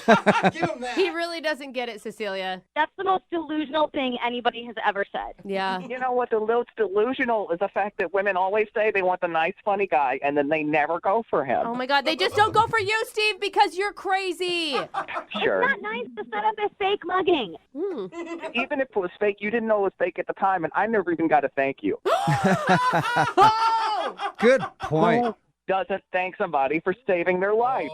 Shut up. You know what, Steve? I think you're the one who dodged a bullet on this one. She's rude. Yeah, she is rude. Oh, my God. You guys are awful. Brooke and Jubal in the morning. Pretty much all the texts in at 78592 think Steve is a douchebag. Yeah. Brooke and Jubal in the morning talking about today's second date update. If you missed it, Steve wanted to call this girl named Cecilia. They met on Tinder, and they went to a concert.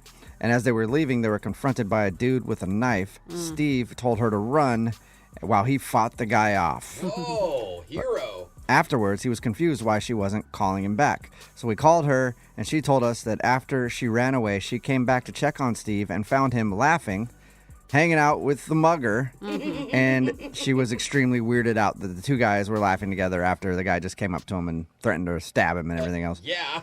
Steve admitted that he staged a fake mugging with a friend to make himself look brave because he wanted to show Cecilia that he could protect her. Wow. I was totally shocked by that, and I can't believe how many people texted in before we found that out and were like, he staged it. I'm like, how jaded are we that we think that this guy staged it? I'm like, oh my God, they're right. People were texting in Dang both it. ways saying he staged it and then being like, she staged it. They just wanted to rob him. It was both ways. Yeah. So no matter what, nobody believes anything anymore. Well, And maybe they shouldn't. Obviously, yeah, for good reason. Yeah. Hopefully she doesn't really get mugged someday, and it's like, yeah, right. Sure. Really. Mhm. All right, Anyway, Steve, you're in the bushes. Come out. she did not want to go out with Steve again after that. So No. no second date. Remember, if you want to do a second date update, all you have to do is email the show, and we will call the person who didn't call you back. Brooke and Jubal's second date update.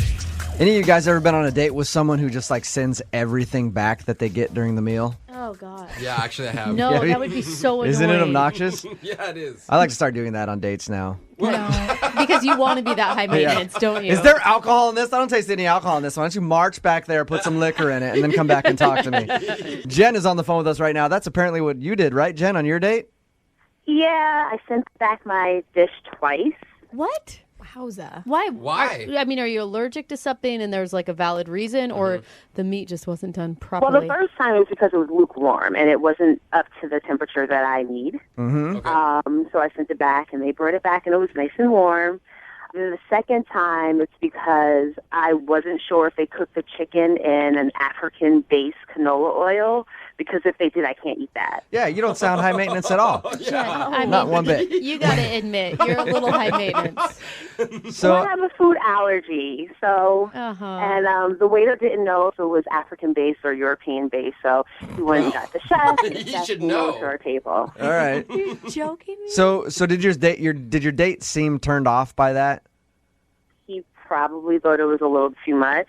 There was a third time I kind of complained, like my soda definitely wasn't diet, and I asked for diet, but I didn't send it back. But we had a good time. When you approach this, do you apologize? Are you lovely about it, or are you just pretty demanding? I mean, if you were going to step back and really evaluate yourself.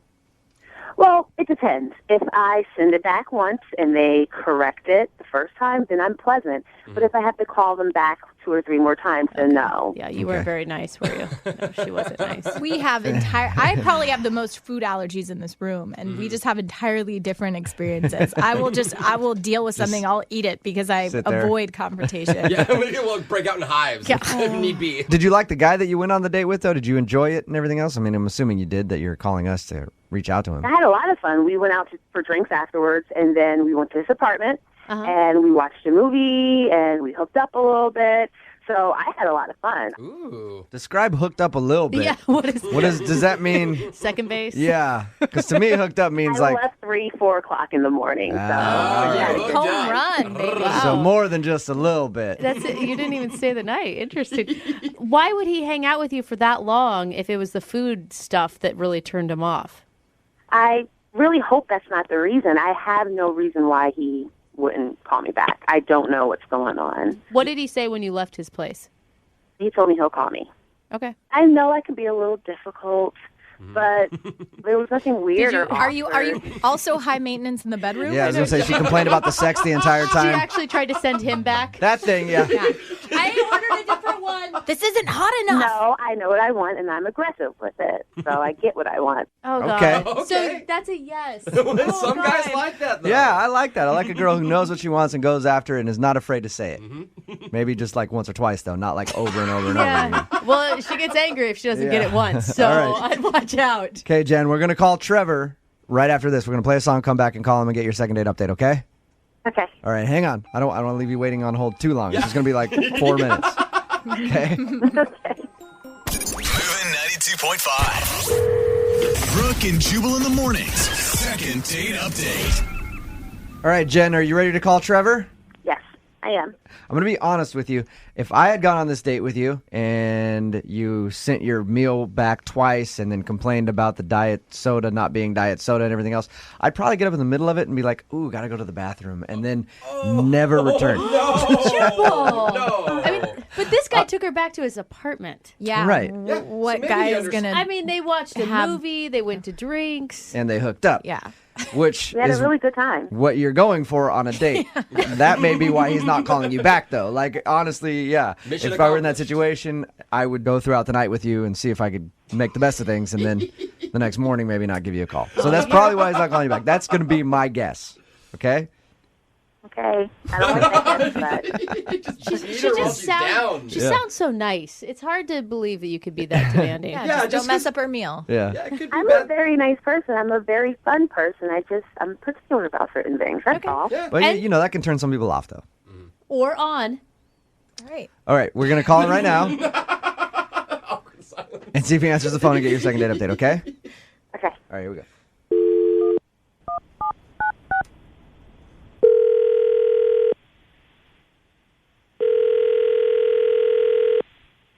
Hello? Hey, can I speak to Trevor, please? Yeah, this is him. Hey, Trevor, what's up, man? This is Jubal from Brooke and Jubal in the morning. I'm moving 92.5. How are you? I'm good, I guess.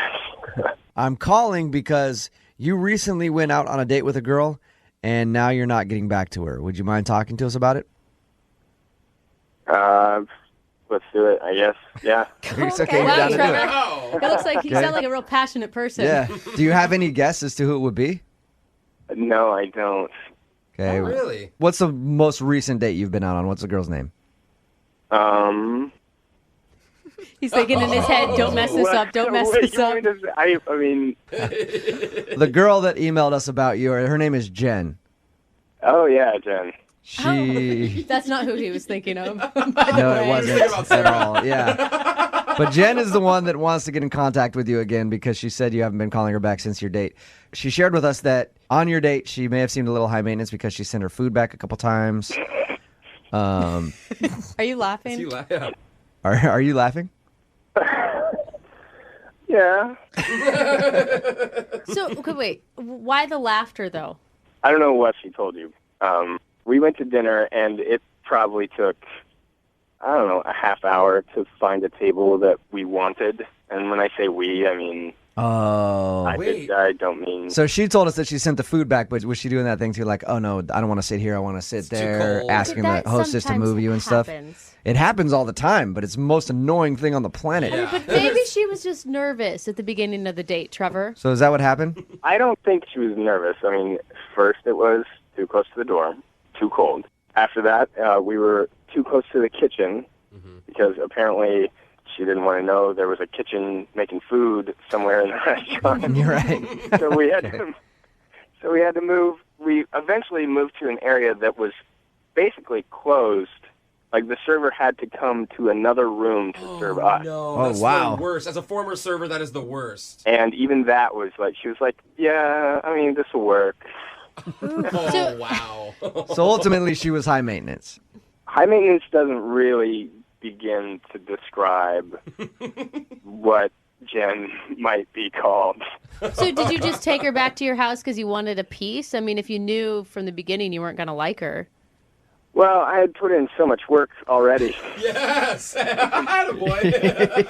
Hey, if you're here. You are the biggest scumbag I have ever met in my entire life. You know that, right? Hey, Trevor forgot to tell you, Jen is actually on the other line. Listen to this entire conversation. Oh, my God. To clarify the table situation, who wants to sit in a cold area? That's number one. Number two, when you sit next to the kitchen, it's too loud. It's too much in and out, in and out. I was trying to get to know you, but apparently you're not worth it. Well, it sounds like you still got to know him, though. Oh, come on, you guys. I don't think you need to clarify any more about why we moved. I'm pretty sure the wait staff could write an entire diatribe about what you wanted that night. I mean, the chef came out with the whatever canola oil that you were allegedly allergic to. I have an allergy. I'm sure you do. Canola oil, I would have gotten sick. I would have been puffy. Okay? Jen, You don't want to be out with a puffy girl, do you? Jen, you're making it really Trevor? hard to defend you.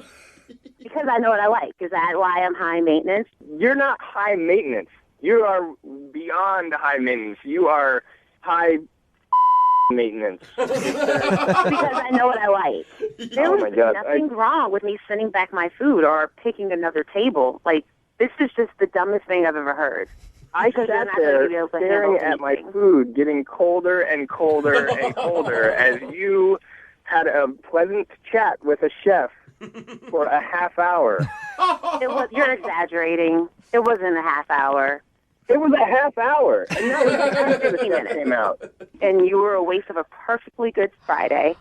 Perfectly good. I could have been doing so many other things. I feel like there's still some sexual tension here. Yeah. Don't you guys feel it? The fire. Yeah. It's chemistry. I feel like the second date is going to be makeup sex. Oh, man. Well, it wasn't a waste of a Friday for me. I mean, by the end of the night, I was fine. I had a decent Friday. All right. At least one of us was fine. Just like the restaurant, I was completely unsatisfied. I couldn't even possibly take offense to that. I don't know how anything could ever satisfy you. And he's like, plus, I've heard it 1,000 times before. Whatever. You guys. All right, that being said, you guys... You're a little boy. Of course you wouldn't know how to satisfy me. You're a little boy. Oh. Okay, Jen. I would love to send you guys out on a second date. We'll pay for it. No, thank you. She already knows the restaurant's going to suck. Right, Jubal. I know. And Trevor, stop lying to women to get in bed, you know? He didn't lie. Well, yeah, he said that he liked her and that he would call her later. That's lying, Jubal. He lied after. He didn't lie to get her in bed. He lied after because he didn't want to get mauled. Trevor, so I'm assuming you don't want to go out with Jen again. I mean, not if it involves dinner. Oh, like, if we could just skip to what happened after dinner, you're okay with that? That's fine with me. Jen, any interest in that? I'll pay for a hotel room. I got like $60. I can get a travel lodge or something. No. But Jen, take it as the one compliment that we've gotten out of this whole thing. Yeah, the Yelp reviews about you, Jen, are going to be great. Brooke and Jubal in the morning. Brooke and Jubal's second date update. The guy on the phone for today's second date update thinks his date was a horrible disaster, but it wasn't his fault. Okay. Sure. So this is his opportunity to blame everybody else. His name is Vince. What's up, Vince? How are you? Hey, what's going on, man? What's up, man? We'll get to how horrible your date was in just a second. First, though, tell us the girl you want to call today. What's her name? Her name is Tammy. Tammy. All right. And how did you meet Tammy?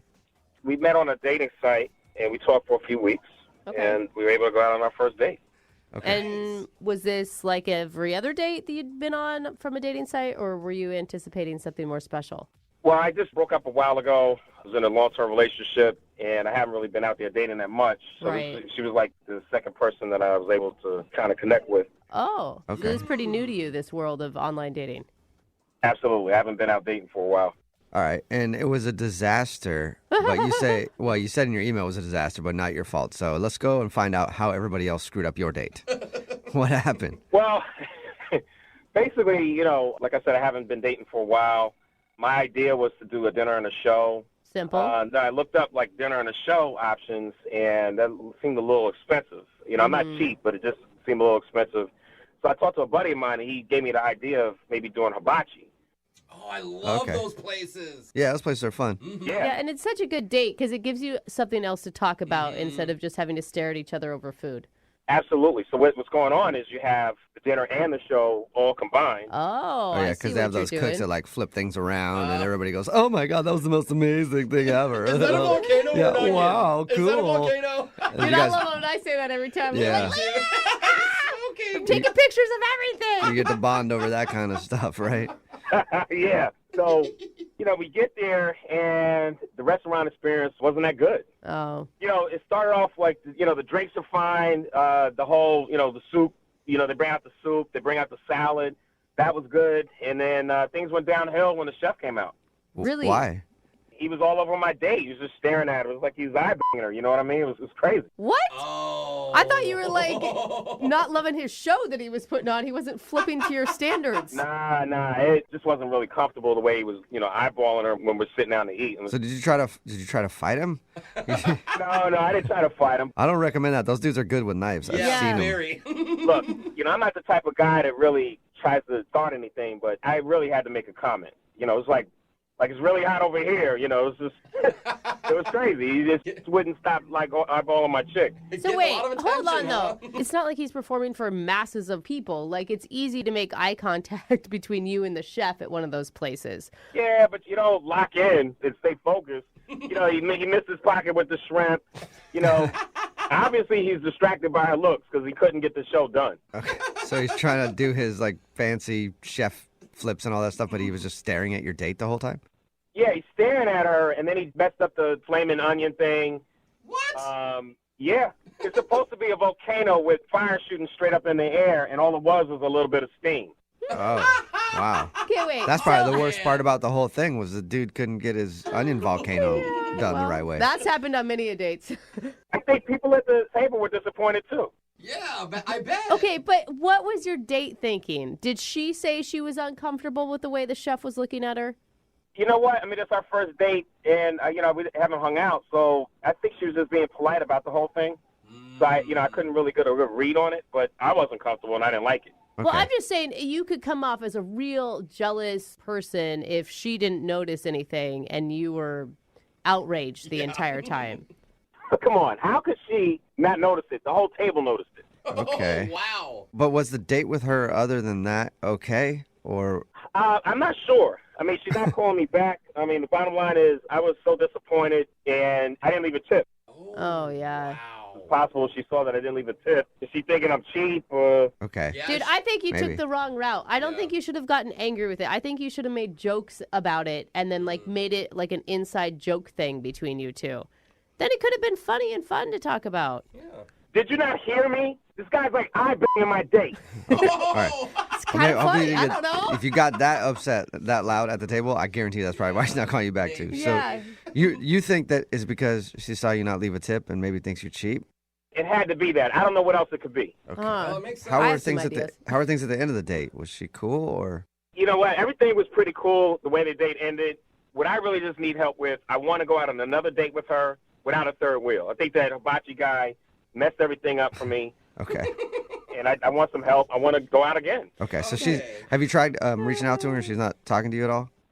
Yeah, I'm texting, I'm calling, and no response. Nothing. God, it's just like if a hibachi guy gets you this fired up, I just can't imagine a person actually talking to her and hitting on her or something. If you were there, you would have seen it. You would agree that was totally inappropriate. All right. Okay. Well, we'll play a song and then come back and call her and get your second date update, okay?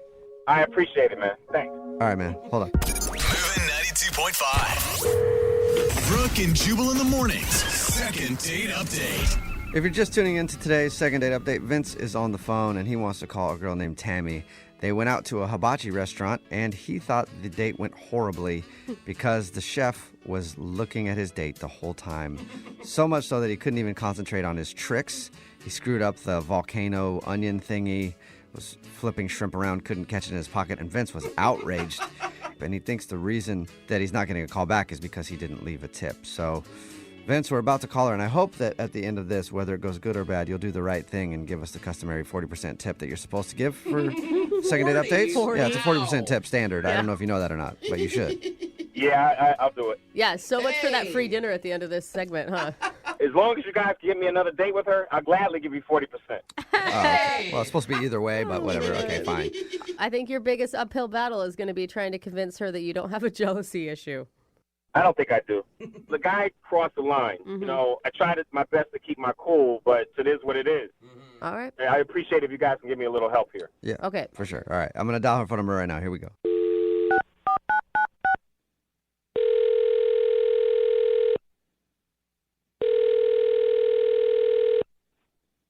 Hello, Hi, may I speak to Tammy, please? this is she. Can I help you? Yeah, I think so. This is Jubal from Brooke and Jubal in the morning. Oh, the radio Oh. station. Well, that's some disappointment in that voice. I know. You didn't sound too excited about that. I'm excited, but I'm surprised. What's up? Calling you today because somebody emailed us about you. Oh, good or bad? You sounded more excited about that than actually talking to us, so Yeah. at least you're interested in that. Well, good and bad, I guess. Oh, that could be a number of people. Can you fill in the blanks for me? Yeah, for sure. Have you heard a second date update before? Certainly. I listen to this station. Okay. Well, Uh-oh. yeah. Yeah. Oh, you're smart, Tammy. Yes. Some people don't even get it when I start mentioning that. I heard the light Yes. bulb go off. Putting it all Second together. date update, you know, where if you go on a date with someone and then end up not calling them after, they can email us to get you on the phone and figure out what happened. I have never been on this end. I've listened, but it's a little uncomfortable on this end. Well, hopefully it gets more uncomfortable. Vince is the dude that emailed us. Oh, no. Yep. Yeah. What do you mean? It's okay. He's not totally clueless. Like, he knows that your guys' date didn't go super awesome either. He's clueless on some other things, so I'm surprised, but go ahead. What else is he clueless about? Can you just tell him that you tried calling me and the number was out of service? That bad, huh? I mean, can you just tell us what happened and why you don't want to call him back and we can pass it along? Well, at the start, he was a great guy. And I thought this was going to be a wonderful evening, but it progressively went downhill from there. Okay. Yeah. And why? Anything in particular? We went to a hibachi restaurant, which I thought was a good idea because there's, other things going on and we don't really know each other and we didn't have to make small talk. The food was great, but, they do that little tricks here and there at the hibachi. And my date started heckling the chef. Heckling? Heckling, it would be the best word. Like, don't drop that, man. Don't drop it. Not in a nice way, like, oh, I hope he doesn't drop it. Flipping shrimp up in the air, lighting things on fire. He just had a rude comment to make every time the chef did something. Okay. And the comments felt aggressive? Aggressive, rude, childish. All the above. Like I mean, a legit heckler. Wow, fun. we talked to him and he told us that he thought the guy was doing a terrible job. He didn't tell us that he was actually saying things to him, though, about it.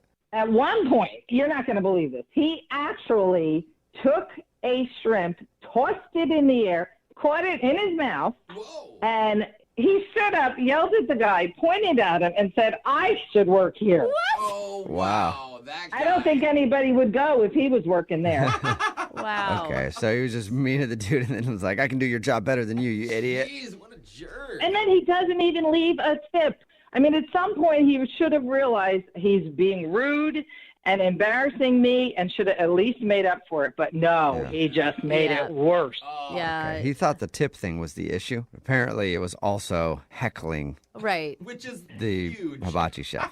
He could have let the biggest tip go, and it didn't make up for all the crude remarks that he made at the hibachi chef. Right. And if he's going to act that way on a first date, I mean, I can't imagine when he gets comfortable in a situation. That's good behavior. He was making a spectacle out of himself. The people around us were pointing fingers. I wanted to crawl under the table. Oh, my gosh. That's bad. Maybe he was nervous. It was a first date, but I don't know. I think you could control yourself a little better than that. I was absolutely shocked at what was going on.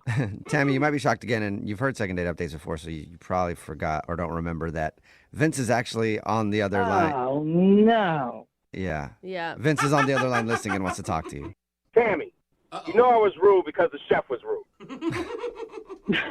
Vince, do you really think that was a reason for you to be as rude as you were? I've never witnessed anything like that. Date. We were on a date, and you were acting like a child. I wasn't babysitting anybody. I was on a date. You're right. Tammy, you know, I could have fought him, but I didn't. I could have Could have fought him. That is not the right That's the thing way to to save say right yourself, now, Vince. for sure. I could have fought him. Sorry, not sorry. The guy was way out of line. He crossed the line. He was rude. He's looking down your shirt. I mean, he's eyeballing me, for Christ's sake. It was crazy. Wait, Tammy, did you feel like the hibachi chef was maybe flirting with you at all? If he were, I didn't notice because I'm a good-looking woman. It happens all the time. I don't take notice of it. And Vince should have been proud, not making a big deal about it. Yeah. You know what? The bottom line is he had one job, and that was to cook and to do tricks. That's two jobs, I think, yeah. You had one job to be a date, and you couldn't do that. And by the way, your job is not being a hibachi chef. So throwing shrimp up in the air had no bearing. You know what? You're just not grateful for me defending the honor the way I did. What? You know, a man with class would have taken it as a compliment and made a big deal of the fact that you had me and he didn't. Instead, you just blew everything out of proportion, made it an embarrassment to me and everybody around us. Hey, Vince, I thought the whole point with this was like you to try to get a second date, not you to prove like you're more awful than she even thought. I'm standing up for myself. Nobody else around here is doing it. I mean, the bottom line was I'm trying to stand up for her when I should have, and she's not even grateful about it. But, you know, I mean, I still want the second date. Oh. But, I mean, I'm not going to tolerate getting my toe stepped on or having my lady being disrespected. You know, I didn't appreciate it. Okay, and Vince, it sounds like Tammy is also super interested in that date. So, Tammy, would you like to go on a second date with Vince? We'll pay for it. Did you not hear how horrible this whole experience was? I did. Were you I did, but the question still stands. Would you like to go out with him? Look, Tammy, you got to reconsider.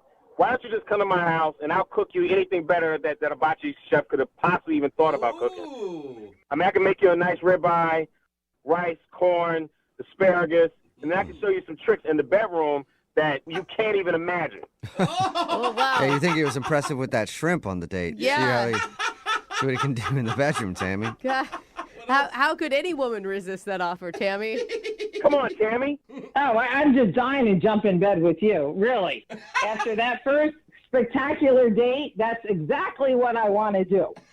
I've been looking forward since I left the restaurant. It sounds like Looking forward to So you're saying yes now, Tammy, or am I not picking up on some sarcasm? I can't tell. Pure sarcasm. Oh, Yeah. damn. Vince, you need to calm down a little bit out there in the dating world. This is not going the way I wanted it to. Hey, look, is it possible I can get a date with somebody else if she's not going to go through with it? What? Just anyone? Sure. Text in 78592. You want to date with Vince? He's got anger issues and doesn't like hibachi chefs that can't do their job correctly. Text it in. Brooke and Jubal in the morning. Brooke and Jubal's second date update. We've heard of a lot of interesting date ideas in these second date updates. Yeah. People are creative. But I feel like the woman from today's second date update, she got her inspiration from watching MTV in the early 2000s. What? She must be a big fan of that show, Eliminate. I don't know if anybody remembers that show or not, but don't worry about it. It's not on the air anymore. Anyway, Kenny is on the phone right now. What's up, Kenny? Hey, how's it going? Pretty good. Before we get into the weird date that you went on, tell us a little bit about the girl you want to call today. What's her name? So her name's Marianne. Marianne, Okay, all right. and apparently her weird date idea was awesome, though, because you're trying to get a hold of her. I mean, it definitely intrigued me. It was definitely, I've never seen it before. You know what I mean? Okay. Before we get into the date, where did you meet Marianne? We met on Tinder. On Tinder, okay. What did you like about her? She just seemed really, really cool. You know what I mean? Like, her pictures weren't just like the standard bathroom selfie. You know what I mean? So, I don't know. She seemed really unique. She had like the Spotify thing, and she had some good music taste. She had some Steve Miller Band. Oh, yeah. That's Okay. I like that on Tinder. That's always good to like have similar music tastes. Don't know anything about Stephen Miller or his band, but You I have don't? heard a lot of people that like that. Anyway, goodness. so tell us a little bit about the date. So she texted me saying, let's meet up, let's go to a coffee shop. And then she told me that she had 15 minutes. She was giving me 15 minutes to talk to her and hang out with her, but that's it because she was very busy. But it's kind of like, I mean, that's kind of the thing right now. Like you do a pre-date. I mean, you have to go through so many people when you're doing online dating apps that it's like, it's a numbers game. Right, but the interesting part was she told me she was taking 2 hours out of her day to meet with lots of different men in like 15-minute intervals. Okay. Speed date. So she's just sitting at that Starbucks interviewing dates, basically. Yeah, that really was it. So wait, hold up. So, I mean, you're cool with that, obviously. I mean, at first I was kind of like shocked. I didn't think she was being serious, but it really intrigued me. Personally, I've never experienced something like that. It was like a dating competition. And you don't have time to be shocked. You got 15 minutes, bro. Yeah, you got to get through it. What did it feel like when you walked into the Starbucks and you knew probably most of the men that were in there were in line to go on a date with the same person you were going on a date with? It was definitely pretty nerve-wracking, but beforehand, I tried to go in with, a little advantage. You know what I mean? So I decided to try and prepare some topics and questions to try and ask her. So you are a competitive man. You're up for the challenge. Well, why not, And how did it go? So it went well. I gave her 2 questions that I thought were the most interesting. They weren't the standard, where are you from? What were they? Yeah. So the first one was, how long would you give someone after a light goes green before honking at them? Oh. Ooh. Says a lot about a person's patience. Yeah. And the other one was, if you could kiss any animated character, who would it be? Oh my God, what were her answers? Yeah. So the first answer for the stoplight one, her answer was 15 seconds. So you give somebody 15 seconds before honking. That's a solid. That's a good amount of time. I'd Yeah. probably give 30. 30? Yeah. Whoa, that's a long time. Yeah. Yeah. Dude, I'd give it 10, maybe tops. Okay, what was the next answer? Good question. So I thought this was hilarious, actually. She said He-Man. She'd make out with He-Man. Oh. I didn't even think of He-Man. God, I immediately thought I was going to do it with Aladdin. Really? Oh, yeah. I thought Wreck-It Ralph, but that's just me. Wreck-It Ralph. Yeah, he's got nice lips, though. You know you could sleep with a female character. Oh, I thought it was a guy-only question. Well, then it'd be Cinderella. He just said cartoon character. All right, so did you like her question? Did you like her answers to those questions? Yeah. I mean, I didn't really know what I would get out of them. It wasn't like a rigged question, but I definitely thought it was really interesting. And, we actually, in our 15-minute session, we actually went overtime and lasted about like 19 minutes. Ooh. Oh, damn. Okay. Yeah. So like, as I was sitting there, I could see other guys kind of like loitering, kind of like waiting their turn. It is like her own little dating competition TV show. They're like, come on. That's exactly right. She must be hot, right? She's really hot. Yeah. She can get away with exactly. For a bunch of dudes to line up for 15 minutes for a shot at going on a real date with her. I think a lot of women could pull this off. I mean, the confidence it takes to pull this off makes you attractive no matter what your physical attributes are. Did she have a timer set? Like, how did you wrap it up?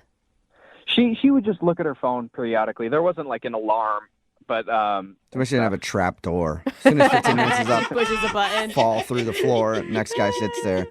So how did you end everything then? When it was all over and we were saying goodbye, I gave her a handshake, which, I thought was appropriate since this is the first time we've like hung out and we've only hung out for 19 minutes. Yeah, But totally. Now I'm thinking, oh, maybe I should have gave her a hug or something like that. And you haven't heard anything from her at all?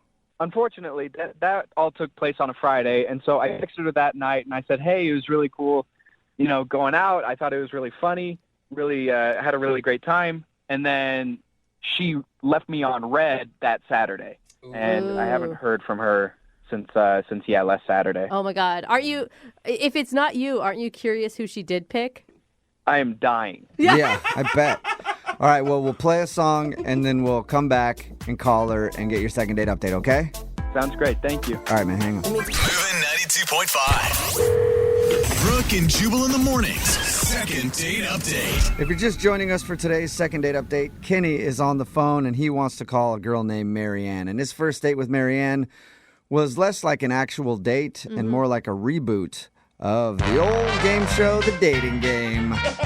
Because they met on Tinder, and she said we could meet at Starbucks, but we only have 15 minutes because I've got a bunch of other dudes lined up who are also going to date me for 15 minutes, and then I will choose a winner. Nice. And it looks like Kenny has not been chosen as the winner because he's not getting a call back. He does want to know why, though. This could really backfire. We could find out that she went on real dates with all 7 of the other contestants, and you were the only one that didn't get a call back. I mean, even if so, I just need the closure at this point. Okay. It's like seeing the first segment of a show going to commercial break and then never getting the closure. That's exactly right. Yeah, and at least she could have done is give you some kind of consolation prize. You know? Like, Kenny, you didn't get the date, but you just got a new Maytag washer and dryer. Congratulations, Kenny. I'll take it. Yeah, he'll take it. All right, well, I'm going to call her right now and see if we can figure it out for you. Here we go.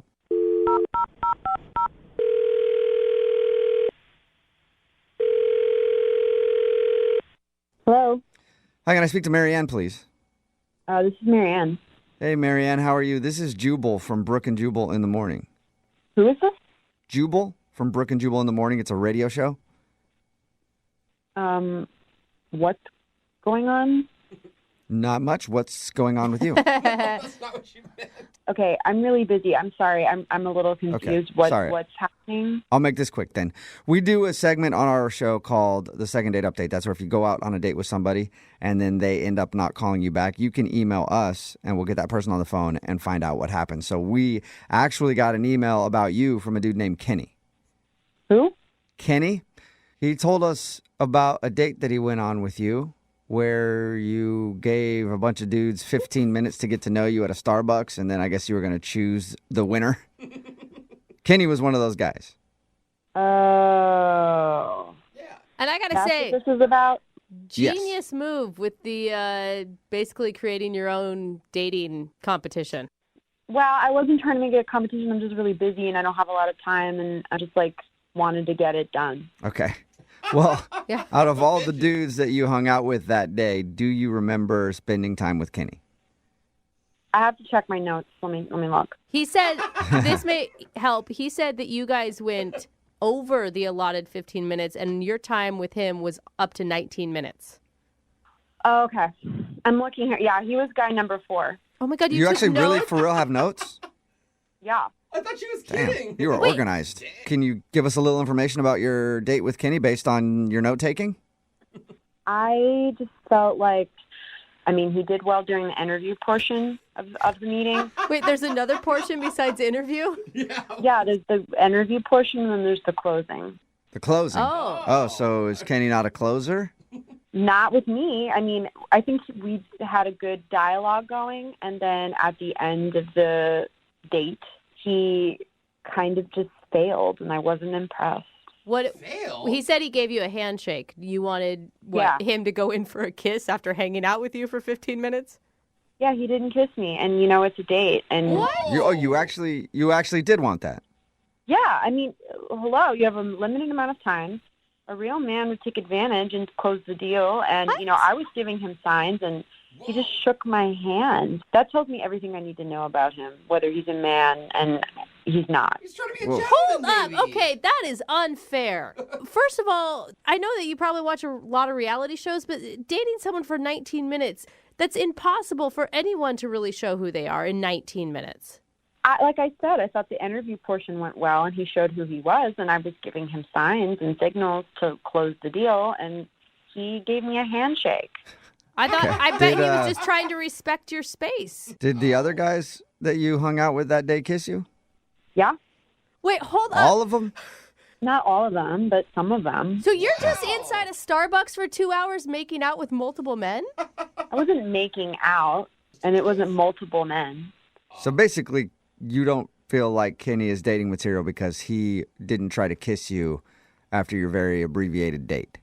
Yes. Oh, wow. Man. Okay. Well, do or die kind of thing. Marianne, I do want to let you know that Kenny is actually on the other line listening to this conversation and does want to talk to you.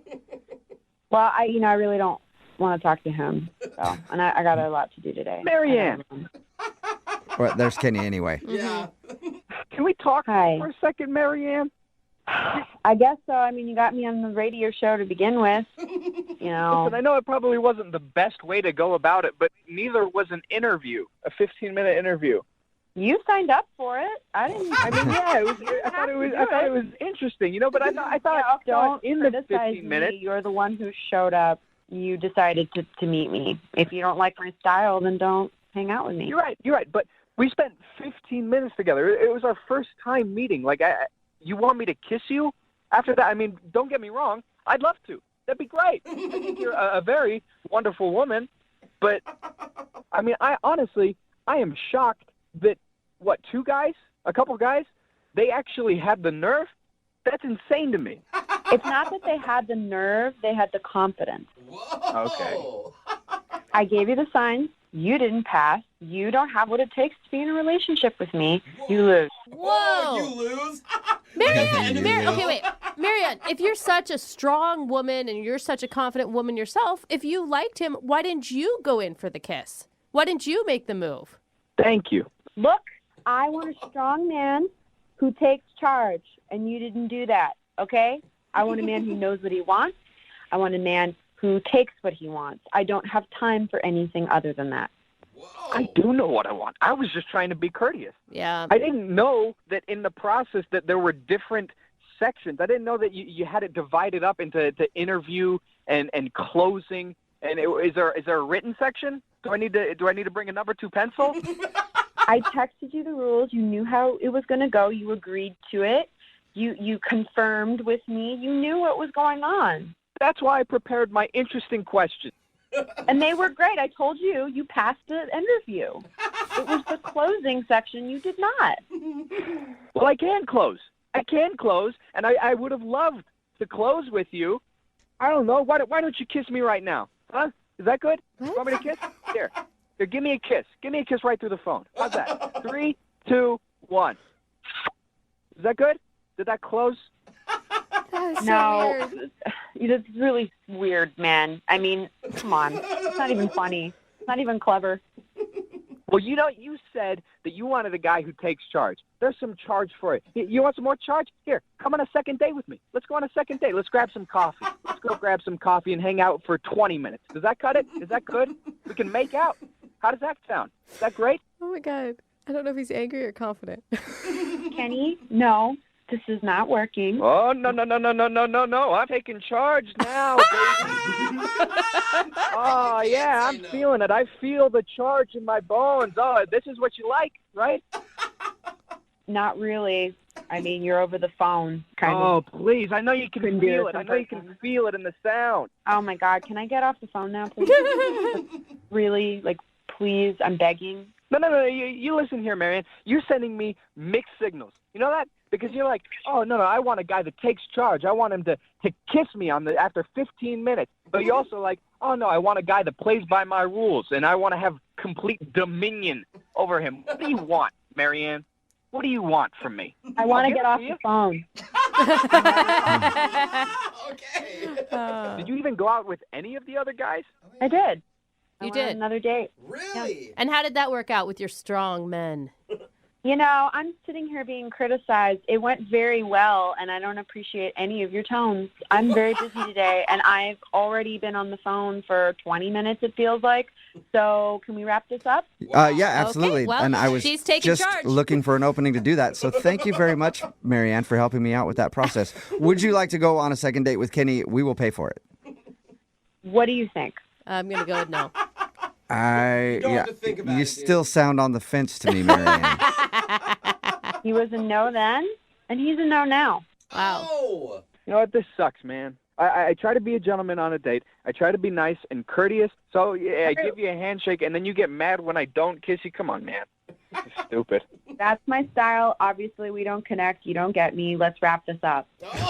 Okay.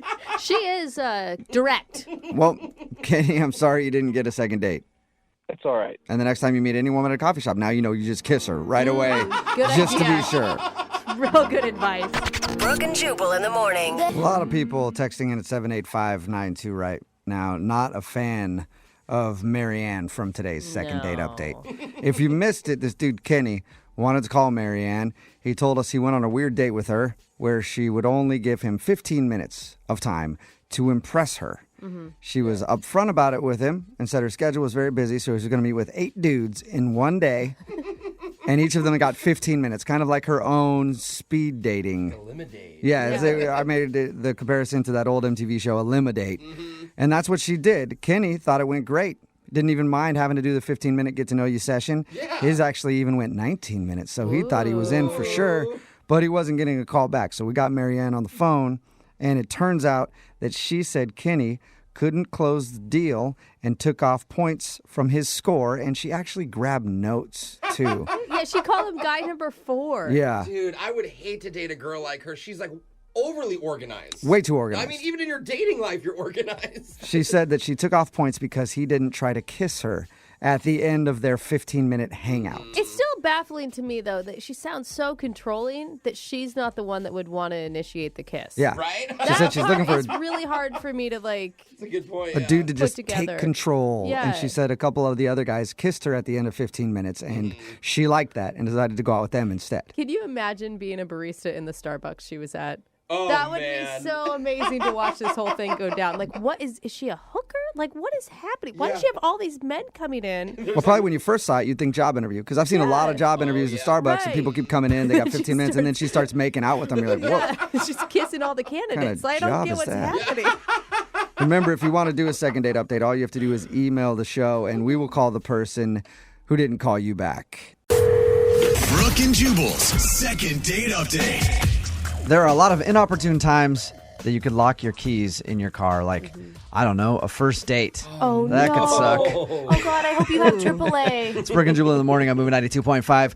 Kaylee is on the phone with us right now. Kaylee emailed us about a date she went on with Dave. Apparently, at some point in the date, he locked his keys in the car. Yes, it was a little bit disappointing, but yeah. All right, tell us about that in a second. But first of all, what were you guys supposed to do? How'd you meet Dave? Dave and I got set up through mutual friends, and we talked on the phone for a little bit first, and I felt like we really hit it off. We had a really good conversation, and he seemed like a really nice guy. And then he invited me for our first date. He said, I know this is a little weird, but I have this work event coming up where I'm being honored for being the top salesman or something. That is a smart move. Yeah. Really? Hey, I'm getting an award. Come check me out. Come check out how awesome I am. That's a great idea for a first date. Are you kidding me? No, that's a lot of pressure because that means you have to meet all the coworkers. And how does he introduce you? As a date? That's not really that stressful. Meeting coworkers is not like family. You know what I mean? I don't know, dude. Like, I it's just wouldn't like- introduce any of you to a first date. We're a little different coworkers though than normal, I think. Anyway, so you went to this event with him. Yeah, it was really nice. So he said, dress up. It's a really formal event. And I thought it would be really fun because I hadn't been to an event like that in a really long time. And Watch your new man win an award. Okay. Yeah. Now you're Your email said that you didn't even make it to the event, though, because he locked his keys in his car.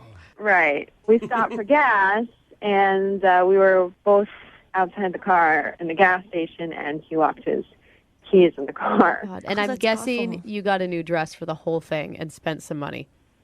I did. And so he called AAA, but they said it was going to be over an hour for them to get there, so we were going to miss the event. But, he was actually pretty sweet about it because he suggested, well, why don't we just have our date here? At the gas station. Yeah, go in there and grab some beef sticks and some of those bomb burritos. Oh, Britney Spears is so jealous right now. Yeah. Cheetos. That's actually a really cute story. I mean, if you guys were to continue to date. Yeah, well, that's what I thought. I mean, it was a fun little story. I mean, it was a little weird because we were all dressed up and we were, eating hot dogs at the gas station. But we had I thought it was pretty cute, actually. And so It's a great idea to save some money on a date. Yeah. Tell a girl you have to go to a formal event, then show up, lock your keys in the car at a gas station, and just end up having the date there. And then, just maybe found my that's spare. it. Maybe that's what he was doing. That's a great idea. Oh, you think it was all a scheme? I hope not. How did the date end then?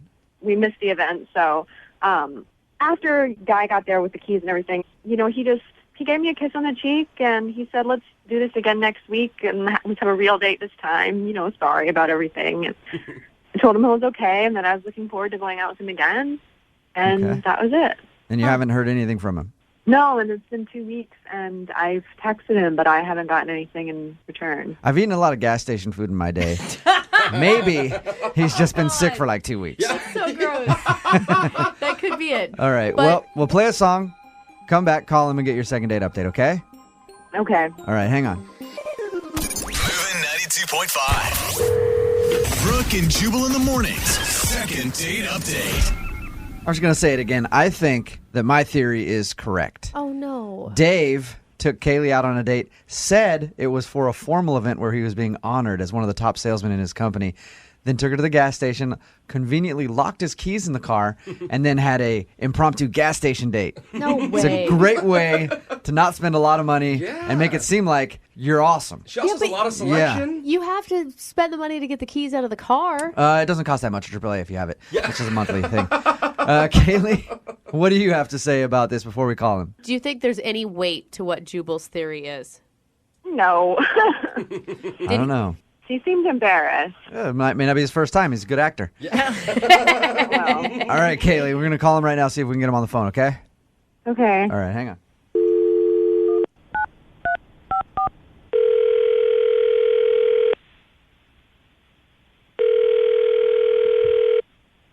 Hello?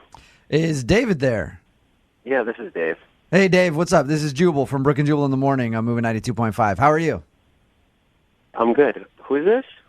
Jubal from Brooke and Jubal in the morning on the radio station moving 92.5.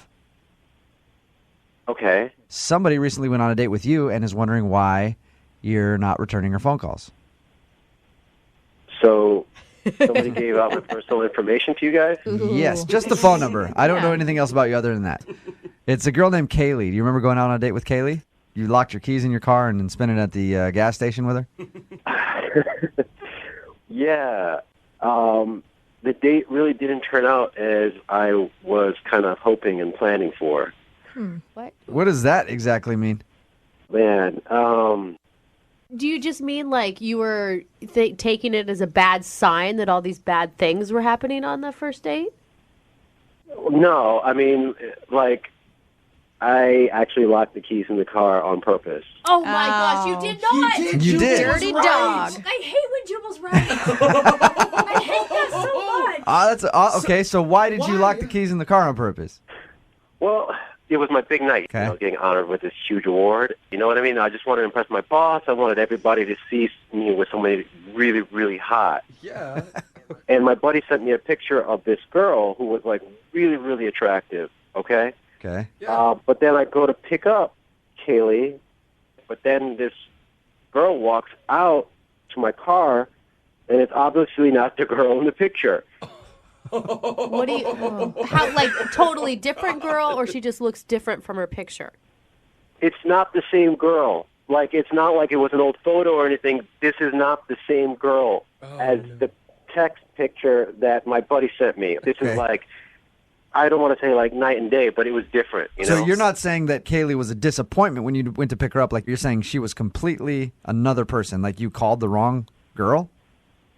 No, it was like 20 minutes later, because I told my buddy when I was picking her up and everything, I got a text from him, and he's like, ha, ha, ha, ha. Your friend was screwing with you. You guys are so mean.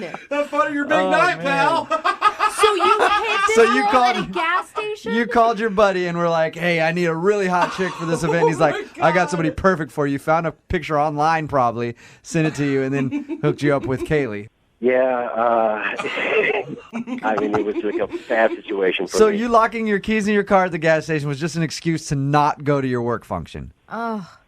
I panicked. I pulled the emergency cord. I pulled over to this gas station, and I was just like, oh, man. And I, like, locked my keys in the car, and I was just like, and I just, like, acted it out, and I, like, waited an hour to call AAA just to make sure we would never get there. That can Oh, my, you were such an ass. I can't believe you did that. Wait, what? Dave, that's Kaylee. She's on the phone and just heard everything you said. I have never been so insulted in my life. You are son of a you. Wait, what? Yeah, hi, this is Kaylee. I heard that on radio. You didn't tell me Kaylee's going to be on the phone. You didn't tell me that. You can't do that. This was the radio. I obviously called them. You told I had a really good time with you. No, look, Kaylee, this is like a really, really bad situation. This is coming off the completely wrong way. I mean, it was just a really bad. Well, I'm just like a joke. I'm just like a joke to you and your friends. You think it is so hilarious. Maybe it wasn't because, like, he's saying that you're not attractive, Kaylee. He said that you were different than what he expected. Well, what does that mean? He had to lock his keys in his car because I'm so hideous and he couldn't bring me to work? I still can't believe it. He can't be the best looking thing on the planet either. No! Oh my God, are you kidding me? Oh! All right. I like him because I thought he had a good personality. Okay. But he is not hot. Dude, that is fair. And he's an ugly person inside. It was his big night. Where is your remorse? Are you going to apologize? Just wait for a second, and you know what? Put yourself in my shoes. Think how I was feeling at that time. I mean, this was like my big day. What? I mean, Oh my God, You're going to ruin my big day. I have no sympathy for you at all. Dave, how are you not? I still don't get it. You have had so many opportunities to apologize to this woman. I'm not saying I didn't act dumb. I mean, I acted stupidly. Yeah, I panicked. I'm just saying I'm not the one who did this on purpose. I didn't try to do this. Fault. That's true. Hey, you know what? It's true. He didn't use her as a pawn. His friend did. Yeah, he just had to hide her at a gas station and feed her hot dogs. He didn't want to take her because he wanted to take somebody else. He was expecting He thought someone he was else. picking somebody else up. Dude, that's not cool. That's understandable. Hey, you know what? Then would have been cool if he said, you know what? My friend clearly pranked me. You're the wrong person. I don't want to go out with you. Yeah, you could be honest. Go back to the house. Instead, he still created an evening for her, and she said she had a good time. After all of those horrible things he said, he has not said I'm sorry once to Kaylee. He's not the one who used her. Yeah, I don't. And he's the victim of a horrible prank. I think we're forgetting that right now. A horrible. Dave, I'm sorry you were pranked. You apologize to him. Hey, at this point, I'd like to ask you guys if you'll go out on a second date. Dave, we will pay for you to go out with Kaylee again. I'm going to go ahead and guess, Kaylee, you're not interested in a second date? No. Amen. Dave, is there any way you want to save this and try to go out with Kaylee again? I would say yeah. I would like to go on a second date with Kaylee. Yeah, okay. Okay. He's a good guy. And I would like to show how sorry I am. Uh-huh. Really? You actually really would? No, he wants to save face so he can go out on a date with another girl later on. Right. I would actually go out on a date with Kaylee again, and I like to show her how remorseful I am about the whole situation. Yeah, I don't need your pity date. Thank you. Oh. Thank you, Kaylee. Oh, God. All right, well, there's your answer, Kaylee. I apologize. That was probably rough to hear. Yeah. And again, Dave, really sorry about the prank that was played on you. That is uncalled for. I'm so sorry, man. You stop laughing. Brooke and Jubal in the morning. Brooke and Jubal's second date update. You know, whenever we do second date updates, some people actually want a second date. Some people just want to figure out what happened on their date and why the person isn't calling them back. Yeah. And then there's Sean, who's on the phone for a second date update right now, and he wants both, pretty much. He says it was one of the strangest dates he's ever been on. Ooh. So, Sean, how are you? Hey, guys. I'm good. I'm just trying to figure things out. Yeah, I mean, most people who do this segment say that their date was bad or something, but strange is an interesting description to me. Yeah, I've just been trying to figure it out, and I don't understand. I've asked my friends. I could use some help here. Okay. What's the girl's name you want to call? Jessica. Jessica. All right. And tell us a little bit about your date with Jessica. Okay. Where to start? Oh, no. All right. So we met online. Mm-hmm. She's super cute. So I figure, okay, let's go to a bar. Let's talk. So we go to this Irish pub, and you know those dates where it's just like not right. you know, where like you're trying to have conversation, but there's always this awkward silence or long pauses, and you can kind of like never get any momentum. Yeah, sounds fun. It was just painful. Uh-huh. All right, so this is happening. I've had this situation before. It's like there's not chemistry or whatever. So after like 45 minutes, you know, I gave it the good old college try or whatever. We weren't clicking, so I just say like, hey, we can just leave. We can just end this date, and that's okay. And what did she say to that? She seemed super relieved. Okay. So there were no hard feelings. You know, we're both adults. Like, it all feels very copacetic or whatever. And then she asks me to walk her to her apartment, which, you know, it's relatively early in the evening, but the sun's down. And so she says she just wants to have somebody take her back to her apartment. And that makes sense to me, you know, just to be a nice guy, I say sure. Okay. Okay. And we're walking to her apartment, and I guess, like, thinking back, like, the conversation started getting a little bit better, you know, like, there was a little less tension in the air or whatever as we were walking. So now you're getting along. Yeah, well, that's the thing. We get to her place, and I have no idea why she did this, but she invites me up. What? I guess things got a lot better then. Whoa. Right? So you went from let's end the date, this is horribly awkward, to come on up to my place? Yeah, I didn't know what was going on either. In my head, I was thinking, really? Like, I didn't say that out loud, but I was totally thinking. Yeah. So did the date continue up there? Surprisingly, it did. Really? I had, like, no expectations. Yeah, I wasn't planning on anything happening. I was just like, all right, well, let's see what happens, you know? Like, or maybe she was just even inviting you to be polite because she thought it was a polite thing to do after you walked her home. I don't know. I guess my mom's friends would say, like, do you want a glass of water or something? It wasn't, like, that polite, but, you know. Right. So how did things go up there? We're hanging out, and we're watching TV. We start watching some game shows, and we're laughing about how cheesy that is. And I guess, like, because all the tension was gone and because we were laughing with each other and just being ourselves, you know, one thing leads to another, and we end up hooking up. Oh, my God. Did she, Wow. I mean, did she initiate this? I'm sure dudes say this all the time. It felt like it was mutual. It didn't feel like Okay. one of us made the initiating. Yeah. That's a big switch from not wanting to talk to you to Now they can't keep doing their hands that. off each other. Yeah, I mean, and that's why, as I remember it, I did not initiate because, you know, it felt like it was so not going to happen. So anyway, that happens. It's really nice. She's great, whatever. And she's great, whatever. I mean, I don't want to give details. You know, I want to be No, it's polite. fine. It's fine. Did you stay the night? Well, here's the thing. She gets up to use the bathroom, and then I hear the apartment door close. Okay. And I wait for 45 minutes alone in her apartment. What? She left? She just left me in her apartment. That's weird. Whoa, weird. She must So have what'd really you wanted do? to get out of there. Yeah. After 45 minutes, I was like, all right, I don't know what's going on. She didn't text me or leave a note or anything, so I just left. Wow. Huh. She wasn't so like, she wait. ghosted you in her own apartment. Right? Like, was it a weird booty call that she didn't want to? I don't know. So Yeah. anyway, like, I've texted her. I tried calling her once, radio silence, and me and my buddies, we don't understand this one, so I could just use some help. Yeah, that's Oh, confusing. wow. But you would, if like there's a normal excuse for it, you would want to see her again still. It felt like there was some chemistry, so maybe things could happen, and kind of want to know if I did anything weird so that I won't do it again. Yeah, Well, and what that's did so you do? straight. Like, to finish all of it and then leave. Like, if there's something really weird happening, she would probably tell you in the middle of it. That's a good point. Yeah, it's like an old, like, horror story or something where, like, the person disappears and, you know, they've never been in that apartment for 30 years or something. Yeah. You know? I bet that was the longest 45 minutes of your life. Just laying there. Like, is she going to come back? Is she not? Like, what? Time slowed down to a crawl. Yeah. I think that I have never been so scared. Oh, man. All right, well, we'll play a song and then come back and call her and see if we can figure it out for you with your second date update, okay? All right, thanks. I really want to figure this out. All right, hang on. Moving 92.5. Brooke and Jubal in the mornings. Second date update. I guess you know a date's going well when your date runs out of her own apartment and leaves you there for 45 minutes and then never talks to you again. Yeah. If you just tuned in to today's second date update, that's what happened to Sean. He went out with this girl named Jessica, and the beginning of their date was really awkward, and he could tell that, so he just called it out and was like, hey, this is awkward. Do you want to end the date? And she said, yeah. And so he started walking her back to her place, and then I guess because everything was relaxed now, they started hooking up. And then right after that, apparently, she left her apartment, left him in there for like 45 minutes until he finally just left, and he hasn't heard from her since. So we're going to try to figure it out. Sean, you ready to go? Let's do this. All right.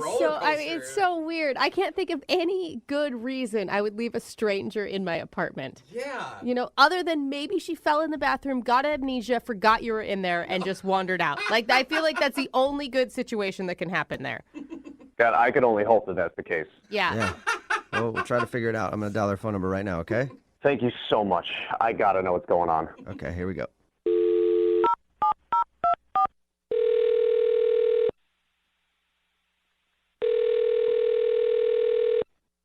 Hello. Hi, can I speak to Jessica, please? This is she. Hey, Jessica. How are you? This is Jubal from Brooke and Jubal in the Morning. Jubal? Uh-huh, from Brooke and Jubal in the Morning. It's a radio show.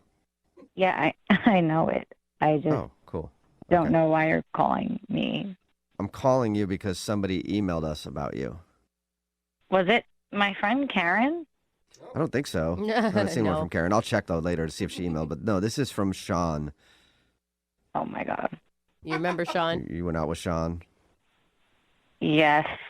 Well, if you know the show, you probably heard a second date update before, yeah? I know my friend Karen does. She's, like, obsessed with you guys. Okay. So that's why I asked if it was her that emailed. Oh, gotcha. Well, a second date update is where if you go out on a date with somebody and then end up not calling them back after, they can email us to get you on the phone and find out what happened. So Sean emailed us and told us about the night you guys hung out and is very confused why you ditched him in your own apartment and also why you won't call him back. Wow, he told you that. Yeah.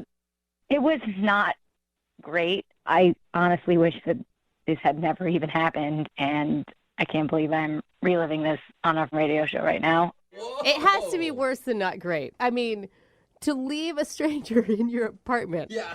Wait, so can you tell us what happened on your date?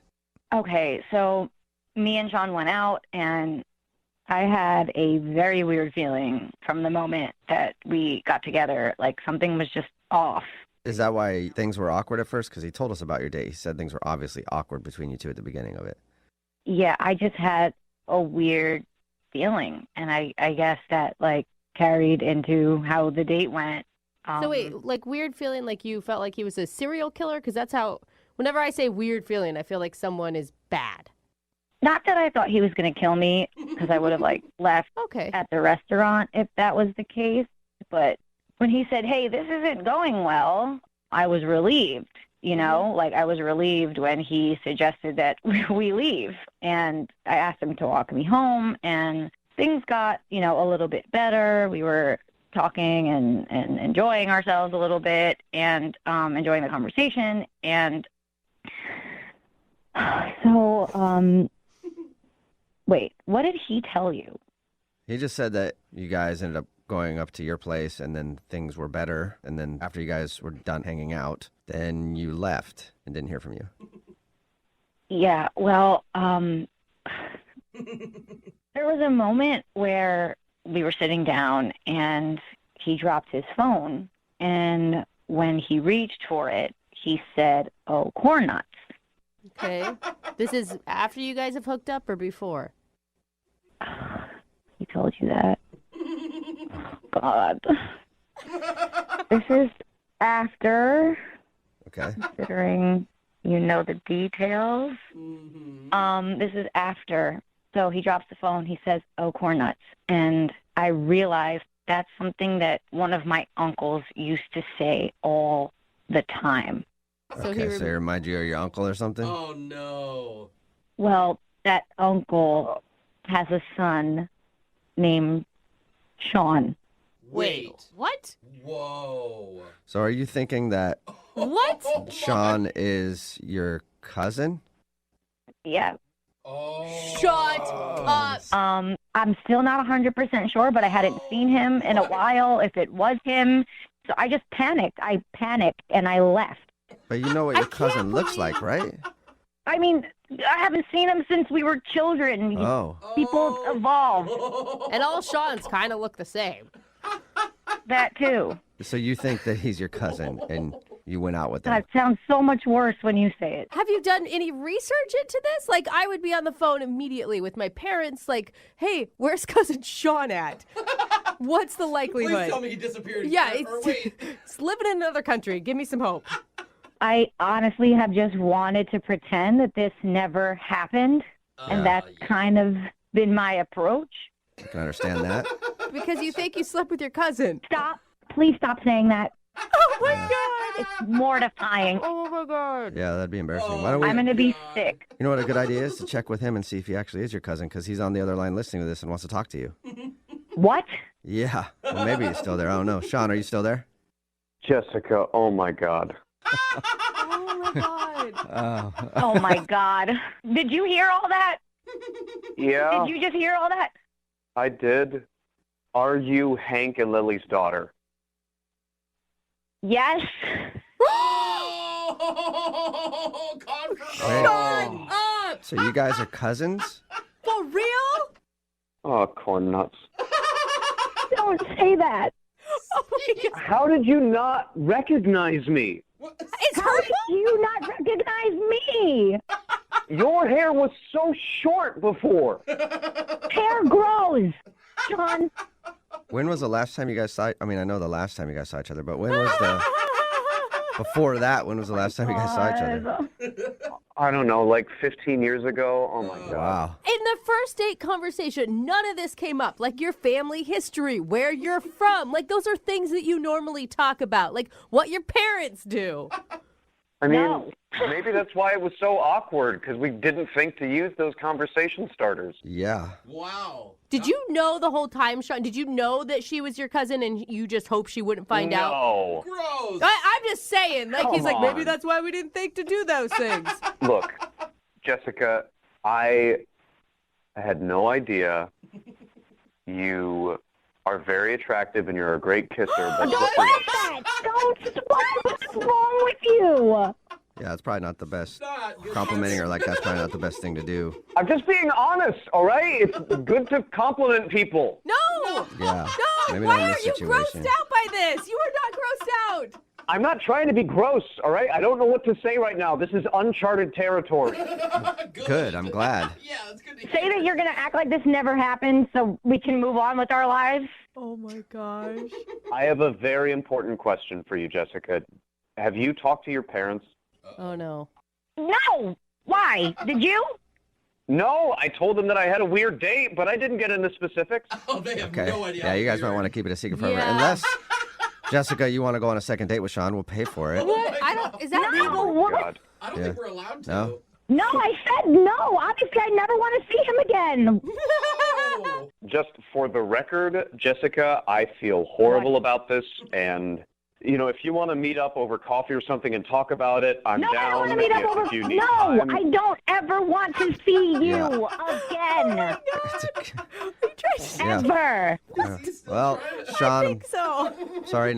I'm sorry both of you had to learn about that date. Yeah. But Sean, no second date. Great. I lost a cousin, too. Thank you very much. Brooke and Jubal in the morning. Nothing like a little incest to start your morning. Good morning. Brooke and Jubal in the morning I talking always say about that. today's second date update. If you missed it, Sean had a first date with a girl named Jessica, and it started out awful. But after a few drinks, it got better, and they actually ended up hooking up at her apartment. But when we called Jessica, she told us something very shocking. At one point during the evening, after they had already banged it out, Sean used the phrase, "oh, corn nuts," and it made Jessica remember that she has an uncle who also uses that phrase and had a son named Sean. Oh, my God. Just banged it out with my cousin. I cannot believe it. See, this is why you should never estrange your family, because then you don't remember who's who, and you end up sleeping with one Be of them. close Yeah. with them, Yes. please. She says she hasn't seen that side of her family for a long time, so she wasn't exactly sure if it was her cousin, but Sean confirmed that, yes, they're related. Oh, my God. So, yep. So she probably won't see And that side of the I'm family like- again for He a was while. not as upset as he should have been. No, he really wasn't. Yeah, you guys, still. In the end, no second date, but a lifetime of baggage because they had sex with each other and their cousins. So remember, if you want to do a second date update, all you have to do is email the show, and we will call the person who didn't call you back. I cannot tell you guys how excited I am to finally get this second date update done. Really? Yeah. No. You're rarely excited, especially This is- about relationships. Probably one of the worst or best ideas I've ever had. Oh, I'm so confused. Okay, do we know this person? Yes. You know both of these people. Oh, no way. I was able to set up a date between two of the best second daters of all time. Yes! It took Oh, my God. so much work. It was not easy. Oh, my God. You guys remember Crazy Sarah? Oh, yeah. The anger management chick? Yeah. Yes! Oh! We finally made good with her, and we sent her out on a date with none other than Guru. Yes! And Guru's on the phone right now. What's up, buddy? Hey, what's going on, guys? Not much. Good to hear your voice, man. I miss you guys. Guru, you're so popular. We have people texting the show all the time saying they've seen you at places. Somebody said they ran into you at the aquarium the other day. Were you out there? I'm there at the aquarium a lot. Really? I believe that, Guru. Yeah, I do. I do caricatures, Yeah. but I change it up a little bit. You know, a lot of people, anybody can do caricatures, but what I do is when people come up to the aquarium, I have them point out a fish they like, and then I do a caricature of them that looks like that fish. I make them look like the fish. Like their That's head on genius. the body of the fish. Hell no, it's like their head has a fish head. Yeah. It's smart. Are you That is getting smart. you getting a lot of business down there at the aquarium, Guru? Yeah, it gets a lot of attention. Okay. Man. I bet it does. How'd you like Sarah, though, when we sent you out, Guru? Guru's pretty excited. I mean, Sarah could be the firework to Guru's 4th of July. Oh. I got good feelings about this. Guru, like I told you when I wanted to set you up with her, I think that you're the kind of calming influence that Sarah needs in her life because she gets angry, and you said you think you could handle that. Look, Guru can handle anything. How many curveballs has life thrown you, Guru?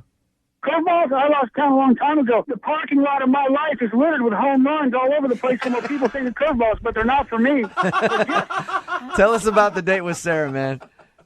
Well, I tell you what we did. What I took her to was the tropical butterfly house, you know, at the Seattle Center. Yeah, totally. That's You know, awesome. it is incredible. Yeah. I mean, you learn everything you ever wanted to know about butterflies. Yeah, absolutely. Tell you what, you know, I looked all over. The one thing it doesn't tell you is what's the word butterfly. Yeah. I don't. Yeah, that's a good point, Guru. Okay, so Guru, on the date when you're in the butterfly house, was there a chemistry between you and anger management, Sarah? Absolutely. There was chemistry the whole time. We liked the same butterflies. We had a similar experience the whole time. Really? We were really interested in all of it, yeah. You know we love you, but sometimes you tend to think a girl is into you when she's not really feeling you. You sure that you guys had a connection? No, I'm sure. Okay. Okay. So Guru had the idea. We took a bus down to Soto to the Costco. Ah, the first. You took a bus to Costco on the first date, huh, Guru? Wow. How did you propose that to Sarah? Well, I just said, hey, are you hungry? You know who's got great food? And I said Costco. And Sarah said she had stuff to pick up anyway, so Guru thought another perfect Guru moment. Set this one away. Another winner. Yeah. I like it, Guru. They actually really do have delicious food. They do. Did you just walk around and get samples with her? What'd you do? Got a lot of samples. And, you know, I always want to stop by and get some of the chicken bakes and some of the very berry sundaes, which are, you know, my favorites there. I don't know what your favorites are. And I don't have to tell you. Great value also. Yeah. You don't want to blow all your money on a first date, and those chicken bakes are delicious. I think that's a great place to take a date, Guru. I feel like Costco could be an easy escape for her at the end. Did she try to leave or anything, or did your guys' date continue? No, it continued. So then we were walking over by the tire section, which is a little dimmer than the rest of Costco. So Guru was feeling good about things, and Guru usually knows when the temperature is right. So Guru gave Sarah a little kiss. Uh-oh. Really? But I should say Guru tried to give Sarah a little kiss, but she got a little feisty, a little fiery, and kind of, you know, pushed Guru back a little bit. So she didn't want you. Guru might not be a butterfly, but Guru is a moth. And Guru saw that fiery response, and Guru just went straight back into it. Oh, no. So you straight back. Guru, you tried to kiss her, she pushed you away, and by saying that you saw that flame and tried to get back to it like a moth, did you try to kiss her again when she said no? Yeah, it just made Guru want her more. Yeah. No. Hey, persistence is key, Guru. Yeah, but also no means no is still kind of a thing. And Sarah is scary. She has some serious anger problems. Winners aren't quitters. Winners are not quitters. Winners aren't quitters. Did she lose it on you, Guru? You know, by whose standard? Not by Guru's standard. Yeah. What did she say to you when you tried to kiss her a second time? Well, she called me some names, and then, she thought that we should probably, probably time to leave. Sarah wanted to leave Costco, which I understand, not the most romantic place in the world if we're going to take this, boom, up to the next level. Yeah, for sure. So, did you leave together? Well, she suggested, maybe that we would take separate cabs, but I've got a buddy who drives the pedicabs, the bike carriages down by Safeco. The bikes? So I thought maybe we'd do that instead. I thought that maybe is more romantic. A bike carriage? That's not a national district. Wait, Guru, slow down. Somehow you got her in a pedicab. Was there a rope involved? No, just a rope of love. My friend took us through the international district. And it's not even a good part of town. We were having a nice time. Okay. And then things took a mysterious turn. No. And what does that mean? God. She jumped out of the. Oh my the God! Cowboy was still moving. That's dangerous. But I bet you like that though. She's a risk taker, Guru. Oh, you guys. She lives right on the edge. Yeah. She'll risk anything, and I'll risk anything for her. I'll risk anything for love. Guru, did you say nothing Guru wouldn't do? Guru, clearly she got into the cab willingly, but did you say something to her that made her jump out? It's all such a blur because I just saw her heels flying out of the pedicab, and then she was on the ground. Her dress fluttered, and then her heels went flying, and she looked like a butterfly. And I was saying something about us both being butterflies together, and then she was gone. So she jumped out of the pedicab and out of your life. Well, not out of my life. At that moment, I said, I was frightened by it. It seemed so dramatic, but I was into it. Whatever she was trying to do, I was supporting it. But then she said, keep going and get medical help. So she injured. That seemed like the wise thing to do. She injured herself, Guru. Well, I didn't stick around to find out. I mean, if a woman says get medical help, Guru does go get it. Okay. So I don't know if she was injured, but when we came back 30 minutes later with an ambulance, she was gone. Oh, wait. That's a long time between. What? Did you walk to the hospital? No, my friend had a flat.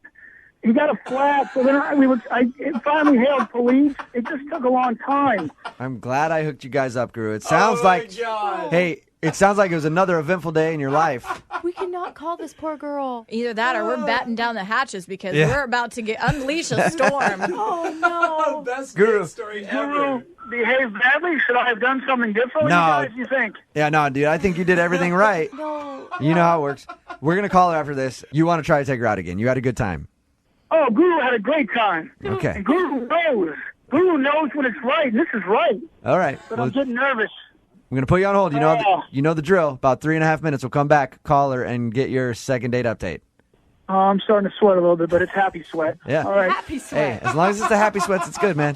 Hang on, okay, Guru? Yeah, okay. Moving 92.5. Brooke and Jubal in the mornings. Second date update. I'm still having trouble figuring out exactly what happened on the bike. We hooked Guru up on a date with another infamous second dater, Crazy Sarah. If you don't remember Crazy Sarah, this is a clip from the last time she was on.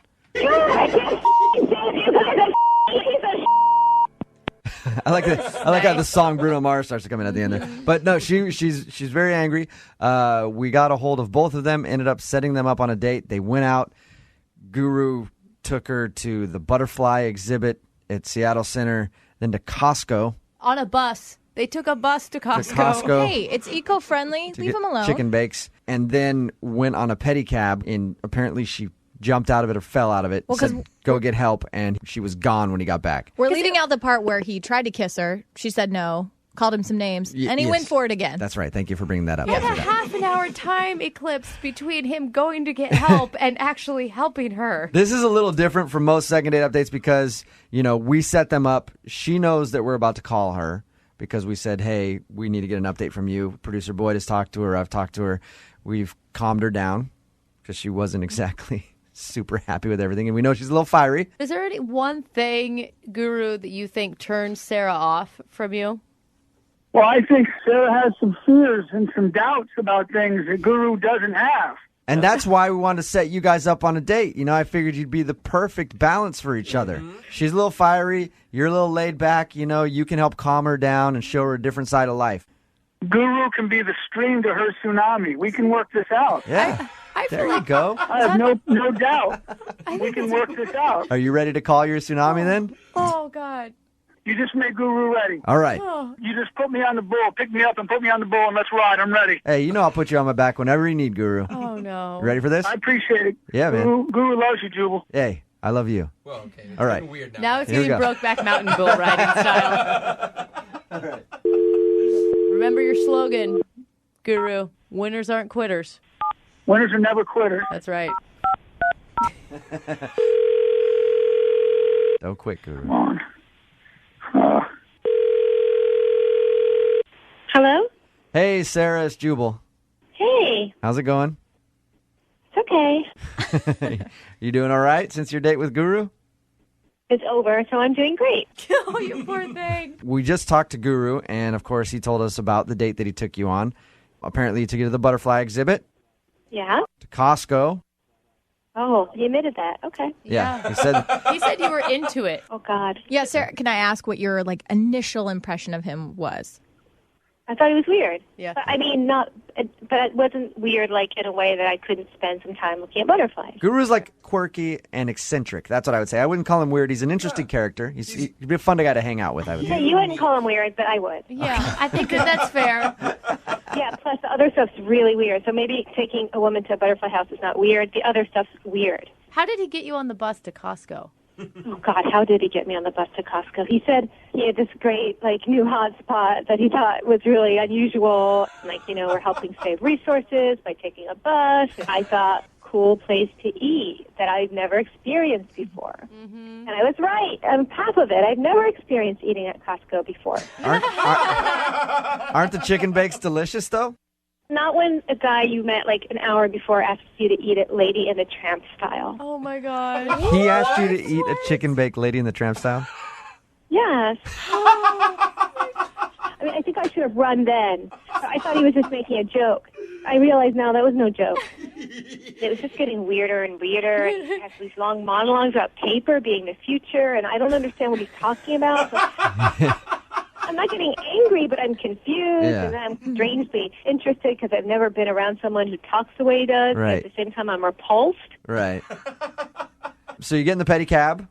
Yeah. Did you jump out of the pedicab at a certain point?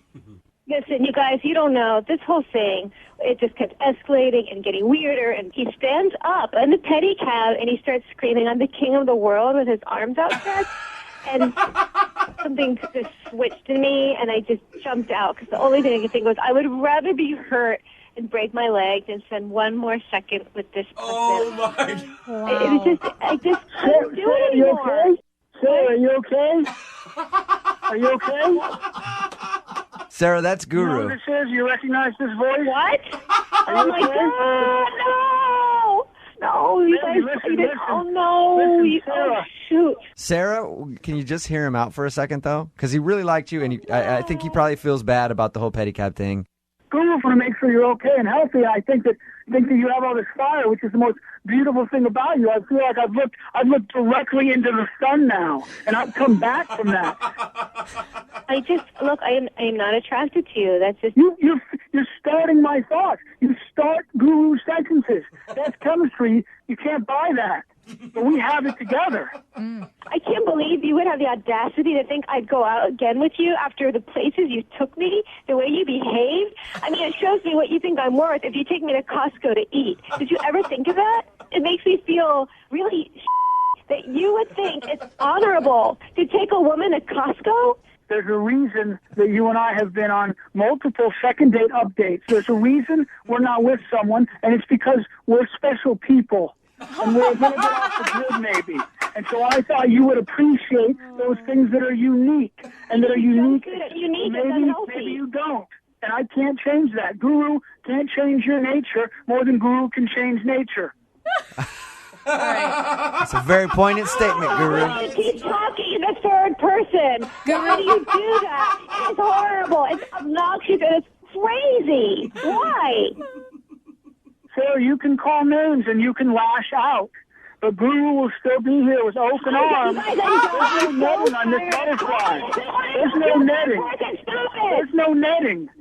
Why? Say, why do you insist on having this netting around you? You're a beautiful butterfly. You should be free. But I have to go. You guys have to let me. You have to release me from this, please. Release me. Come on, give this girl a break. Yeah. Give her a break. Sarah, don't you think you should have the decency at least to go out with him again? Like, listen to how much he liked you. Decency? Really? You're putting it on me that I'm not decent if I don't go out with a man I don't want to go out with. I mean, really? You think it's okay to pressure women like that? It's not the dark age. I'm sure he wants all of us to be decent. No, I don't know that that's true, Guru. I want everybody to be decent. I think that's opposite, Guru. Guru wants everyone to look at the mountains more and the ground less and to walk around and take in what's around them. Sure I do. Guru wants everybody to do what he wants. That's what Guru wants. Guru wants the woman to shut up and go along with whatever he wants, even if it's a second date she's not interested. So stop acting so lovable, because underneath it you're just a controlling piece of like a lot of other guys. And you just pretend you're different, but you take women to Costco, you ask them to sit spider style on a bus. That's revolting. That's really disgusting. So you, Guru, if that's even your real stupid hippie name. Oh, wow. Do you feel at all guilty for setting Guru up and Sarah together? This is it's like oil and vinegar, dude. Did you hear that passion at the end? I mean, eventually the wheels come off a little bit, but the passion is admirable. Yeah. He's undeterrable. It's passion. Passion. And Guru can recognize someone who's passionate. The wheels come off and the freaking engine falls out. Guru, did you learn anything from today's second date update? It's good. It's perfect, right? Because what do they say? If you get burned, try again, or don't be scared of burns. Something, but, Sarah's all fire. I think what they say is burns build character. No. So keep burning yourself until you get it right. I think they say don't play with matches, Guru, is what they say. Yeah. Yeah, I guess they did, and I guess I lit one around a flame, and it kind of blew back in my face. But Guru keeps going out there. I'll be the water to anyone's fire any day of the week. And I've got, Guru has a little spark in him, and I think the ladies would tell you that right away. And I'll tell you that, and a lot of people, and my mom would tell you that. There's a lot of spark in Guru. I think the one thing that you need to learn is not to take women to Costco and get chicken bakes on a first date. I don't think there's a lot of women that are going to like that at all. That's like third date material. You know what I say to that? What's that? Okay. All right. Okay. All right. Love you guys. Love you. Bye, Guru. Anthony is on the phone to do a second date update, and he met his date the old-fashioned way at the club. Oh, yeah. Got his bell bottoms on, slicked back his hair, couple gold chains. Sounds like you're talking about the disco, sir. Doing the sprinkler on the dance floor, attracting all the ladies. Goodness, how could anyone just even saying that turns me on? Well, he said he met her at the club, and I'm just assuming that's the kind of guy Anthony is. I don't know that because I haven't really talked to him yet. Anthony, is that your game? Hey, how's it going? Good, man. You wearing bell bottoms at the club? You know what? That night I might have been. I was taking all kinds of advice from everybody. I don't know what I was doing. Oh, it was a wild night then. Yeah, I mean, it was a friend's birthday party. It was my first time going out like that in a while, and I guess it just kind of got out of control. We all did, but normally I'm the guy who keeps it together, and I was definitely not doing that. Was she someone that was in your group of friends that you hadn't really known before, or is this somebody that you just met at the club, like a random? I think she was a friend of a friend. It was a good night. I see. So, because I'm trying to remember, because it was easy enough to start talking to her. I don't entirely remember how that happened, but it seemed easy enough as if we were there for the same party. But I don't know who she's connected to at this point. None of my friends knew her. How much do you know about her at all? All I remember is I thought she was really funny, and she looked at me like she was interested in what I had to say. But Okay. And do you know her name? Yeah, her name is Deanna. She had a great smile, and I mean, the problem is I remember about, let's say, 60% of the night. You know what I mean? Like I have a vague idea of how it went. Okay, so you got hammered then. Yeah, man. There was a special that night. It was like Long Island iced tea for $3. Oh, that gives me a headache just you even saying that. Long Island iced teas are terrible. Oh, God. And the worst part was the bartender. I remember his name was Brendan, and I started calling him B all night because I kept saying Long Island iced tea for 3, B, and he kept just turning it off. Oh, man. It was just so much fun to say. I didn't even think about what I was doing. So what'd you do? Like hang out with her all night? Well, we just started off at the bar trying to talk, and that went all right, but it's loud in there, so we kind of gave up. But then we ended up just kind of making our way to the dance floor, and it started getting hazy because after that it was just kind of a blur of dancing and Long Island iced teas, and then... Do you think maybe the reason it felt like something you've never experienced before was because of those Long Island iced teas? It just everything felt great, and maybe it wasn't? I think it's possible. It's possible. I think some people say that different types of drinks get you different types of drunk, and this is a first for both for me, so I don't know what to compare it to. Long Island iced teas are a love potion for him, is what it sounds like. Yeah, I think so. How did the night end with her? So, okay, I kind of remember her asking me to walk her home, and I think I did, but... You think? There was definitely some conversation. I want to say she asked me, but it might have been me offering. Who knows? And I want to say that she said yes, but she might have said no. I don't even know at this point. But I think I remember us actually leaving to do that, but I don't remember reaching anywhere. I don't remember dropping her off or anything like that. All I really remember is being put into a cab. And then I think so. Maybe not, though. I don't know. I didn't ask. How drunk was she? I mean, I thought that everybody was as drunk as I was, so, I assumed that she was the same as me, but, who knows? Hopefully not, because I was in rough shape, it turned out. So somebody put you in a cab, and that's the last thing you remember? Yeah, someone put me in a cab. I got home safely. I know that. Oh, good thing you got home safely, because I think the whole point of you walking her home is to get her home safely, but that's cool. I know. Well, it turns out she got home safely. I know that because I've been in some limited communication with her. Okay. What does that mean? Well, I texted her to follow up, and she's been icy, to say the least. Because, I would say, hey, I had a great time the other night, and then she'd just respond, I bet you did. And I don't know what she means by that, because I think she remembers something that I don't. Or she's just being coy. Maybe she's just being like, oh, I bet you did, because you met me. Yeah, no, I don't think that's it, because I've tried asking her if we can go out together again, and she's been, pretty against it and pretty firm. What do you mean by pretty against it? Pretty firm? She's not, she's using a lot of, I don't think so, and not this time, but she's also not saying a hard, I think she wants me to keep asking, so she can keep finding different ways to put me down, when someone says, I don't think so, I think that's the same as saying no. Maybe, I don't know. This could be different. Like I said, we had a great time up until maybe midnight. Up until you don't remember anything. Right. After that, I'm not very confident. Okay, well, we'll play a song, call her, and figure out what happened with the rest of your night and why she's not wanting to see you again. She didn't say she doesn't want to see me again. She said, I don't think so. It's not the same thing. All right. Well, we'll call her and find out right after this, okay? Okay. All right, hang on.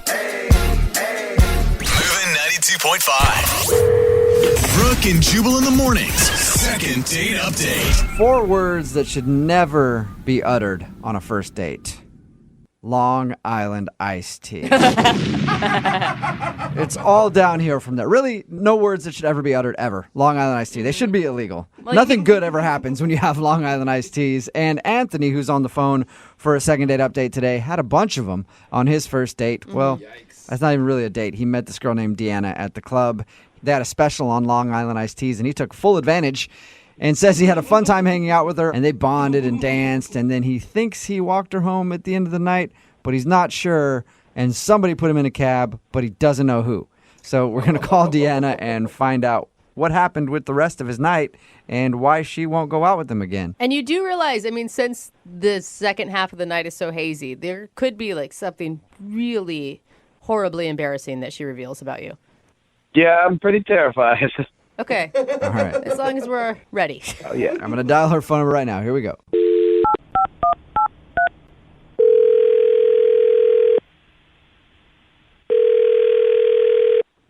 Hello. Hi, is this Deanna? Yes. Who's this? Deanna, how are you? This is Jubal from Brooke and Jubal in the morning. Hi. Hi. Are you familiar with the show? So which show? The radio show. I don't know what you mean. What are you talking about? Brooke and Jubal in the morning. It's a radio show. You're not familiar with it at all? No. Okay. Well, I'm calling because you recently went on a date with somebody who does listen to the show. And he emailed us because he says that you're not calling him back after your date, and he wanted us to see if we could find out why. Who is the he? His name is Anthony. Oh. Yeah, Anthony. You met him at the club the other night? Mm-hmm. You've been texting with him? Well, more like he's been texting with me, so yeah. Okay. Well, Anthony emailed us about you because he thought maybe we could figure out why you don't want to go out with him. No, I'm good. I'm not interested. In him or in telling us why? A little bit of both. Okay. Well, can you tell us anything? Because he's really curious. He thought you guys had a great time. A great time? Uh-huh. Yeah. Wow. He sounds like a really nice guy. Yeah, he's nice. I'm not going to say he's not nice, but great time is pushing it a little bit. Would it be a bad time? Did you have a bad time with him? I don't really want to categorize it as bad. It was weird. Can I just say weird? Yeah. Sure. Can you tell us anything, though? Because honestly, he doesn't remember most of the night. If I was as drunk as he was and I had as many Long Island iced teas as he did, I probably wouldn't remember the night either. So, Was he super obnoxious? Oh, my God. So obnoxious. But didn't you hang out with him, like dance with him all night and go up to the bar and chat and get drinks together? You know, we started in the beginning of the night. We were talking, and it was cool. He seemed really nice. But that was before his eyes started going in a million different directions, and he was probably about 4 Long Island iced teas down. So, yeah. He went from cute to like, oh, my God, I can't believe I'm even like standing next to this guy right now. He's so embarrassing. Oh. Did he walk you home? He insisted on walking me home. I did not push for that. Okay, because he told us a little bit about that. He said that he thought you had asked him to walk you home, but he couldn't really remember.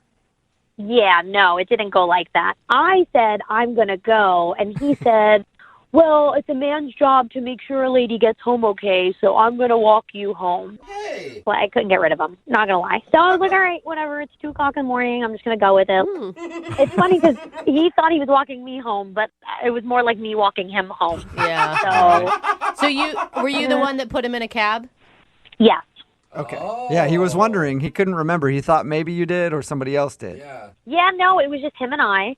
We were walking, and I really saw how drunk he was because he was starting to get emotional, talking about his dog that had passed away that he was close with. And, oh, my God, he was really going in, and I felt bad. It was getting deep. Okay, so you just want us to tell him that he was annoying and drunk, and that's why you don't want to go out with him. And can you also tell him this? It is not okay to try to exchange your date for Taco Bell. What? That it's not okay. What are you talking about? And 2, it's not? No, it's Jubal. Yeah. Well, we were walking home after the club. We saw a bunch of kids with Taco Bell, and he whipped out $10 and offered to give it to them for the Taco Bell. Okay. They said no. He whipped out 20. They said no. So then he turned and looked at me, looked at them, and said, well, what about if you just take her in exchange for the Taco Bell? You can have her. Like you're some object that could be traded for Taco Bell burritos? Oh, now I'm pissed. Yeah, I was not okay with that. What did the kids say? They laughed and they walked away, and he just was like, I'm so hungry. Oh, my God. I would have been irate. As drunk as he was, I'm like, seriously, man, you're going to, like, give me up for fast food? No, this is not. And at that point, I was like, okay, time to call an Uber. And that was it. Okay. Good for you. And that's when you put him in the cab. Mm-hmm. All right. Well, I bet you he'd be pretty interested to learn all that. I don't think he remembers any of that because he's on the other line listening to this conversation and wants to talk to you. Are you serious right now? Yeah. It's good to hear from you again. Good to hear from me. Did you not just hear, like, my entire story that I just told? Hello? You know what you did? Well, it was just nice to hear your voice again. Oh, my God. You got to be kidding me.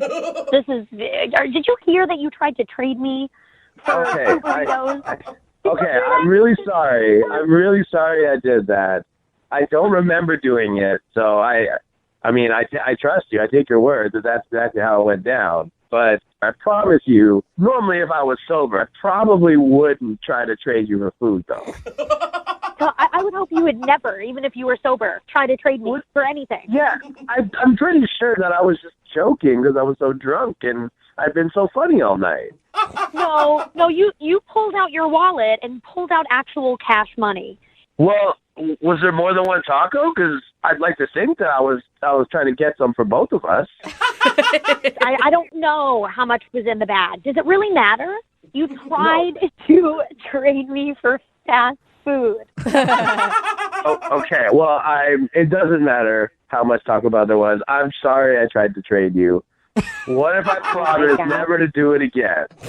Oh, my God. Can you promise to never drink again? Because that was just atrocious. You know what? I'm just glad that I allowed myself to be vulnerable around you. What? Because that's how much I care. No! Look, the only reason why I got that drunk was because I was so nervous, because I didn't expect you to be showing so much interest in me because you're so pretty.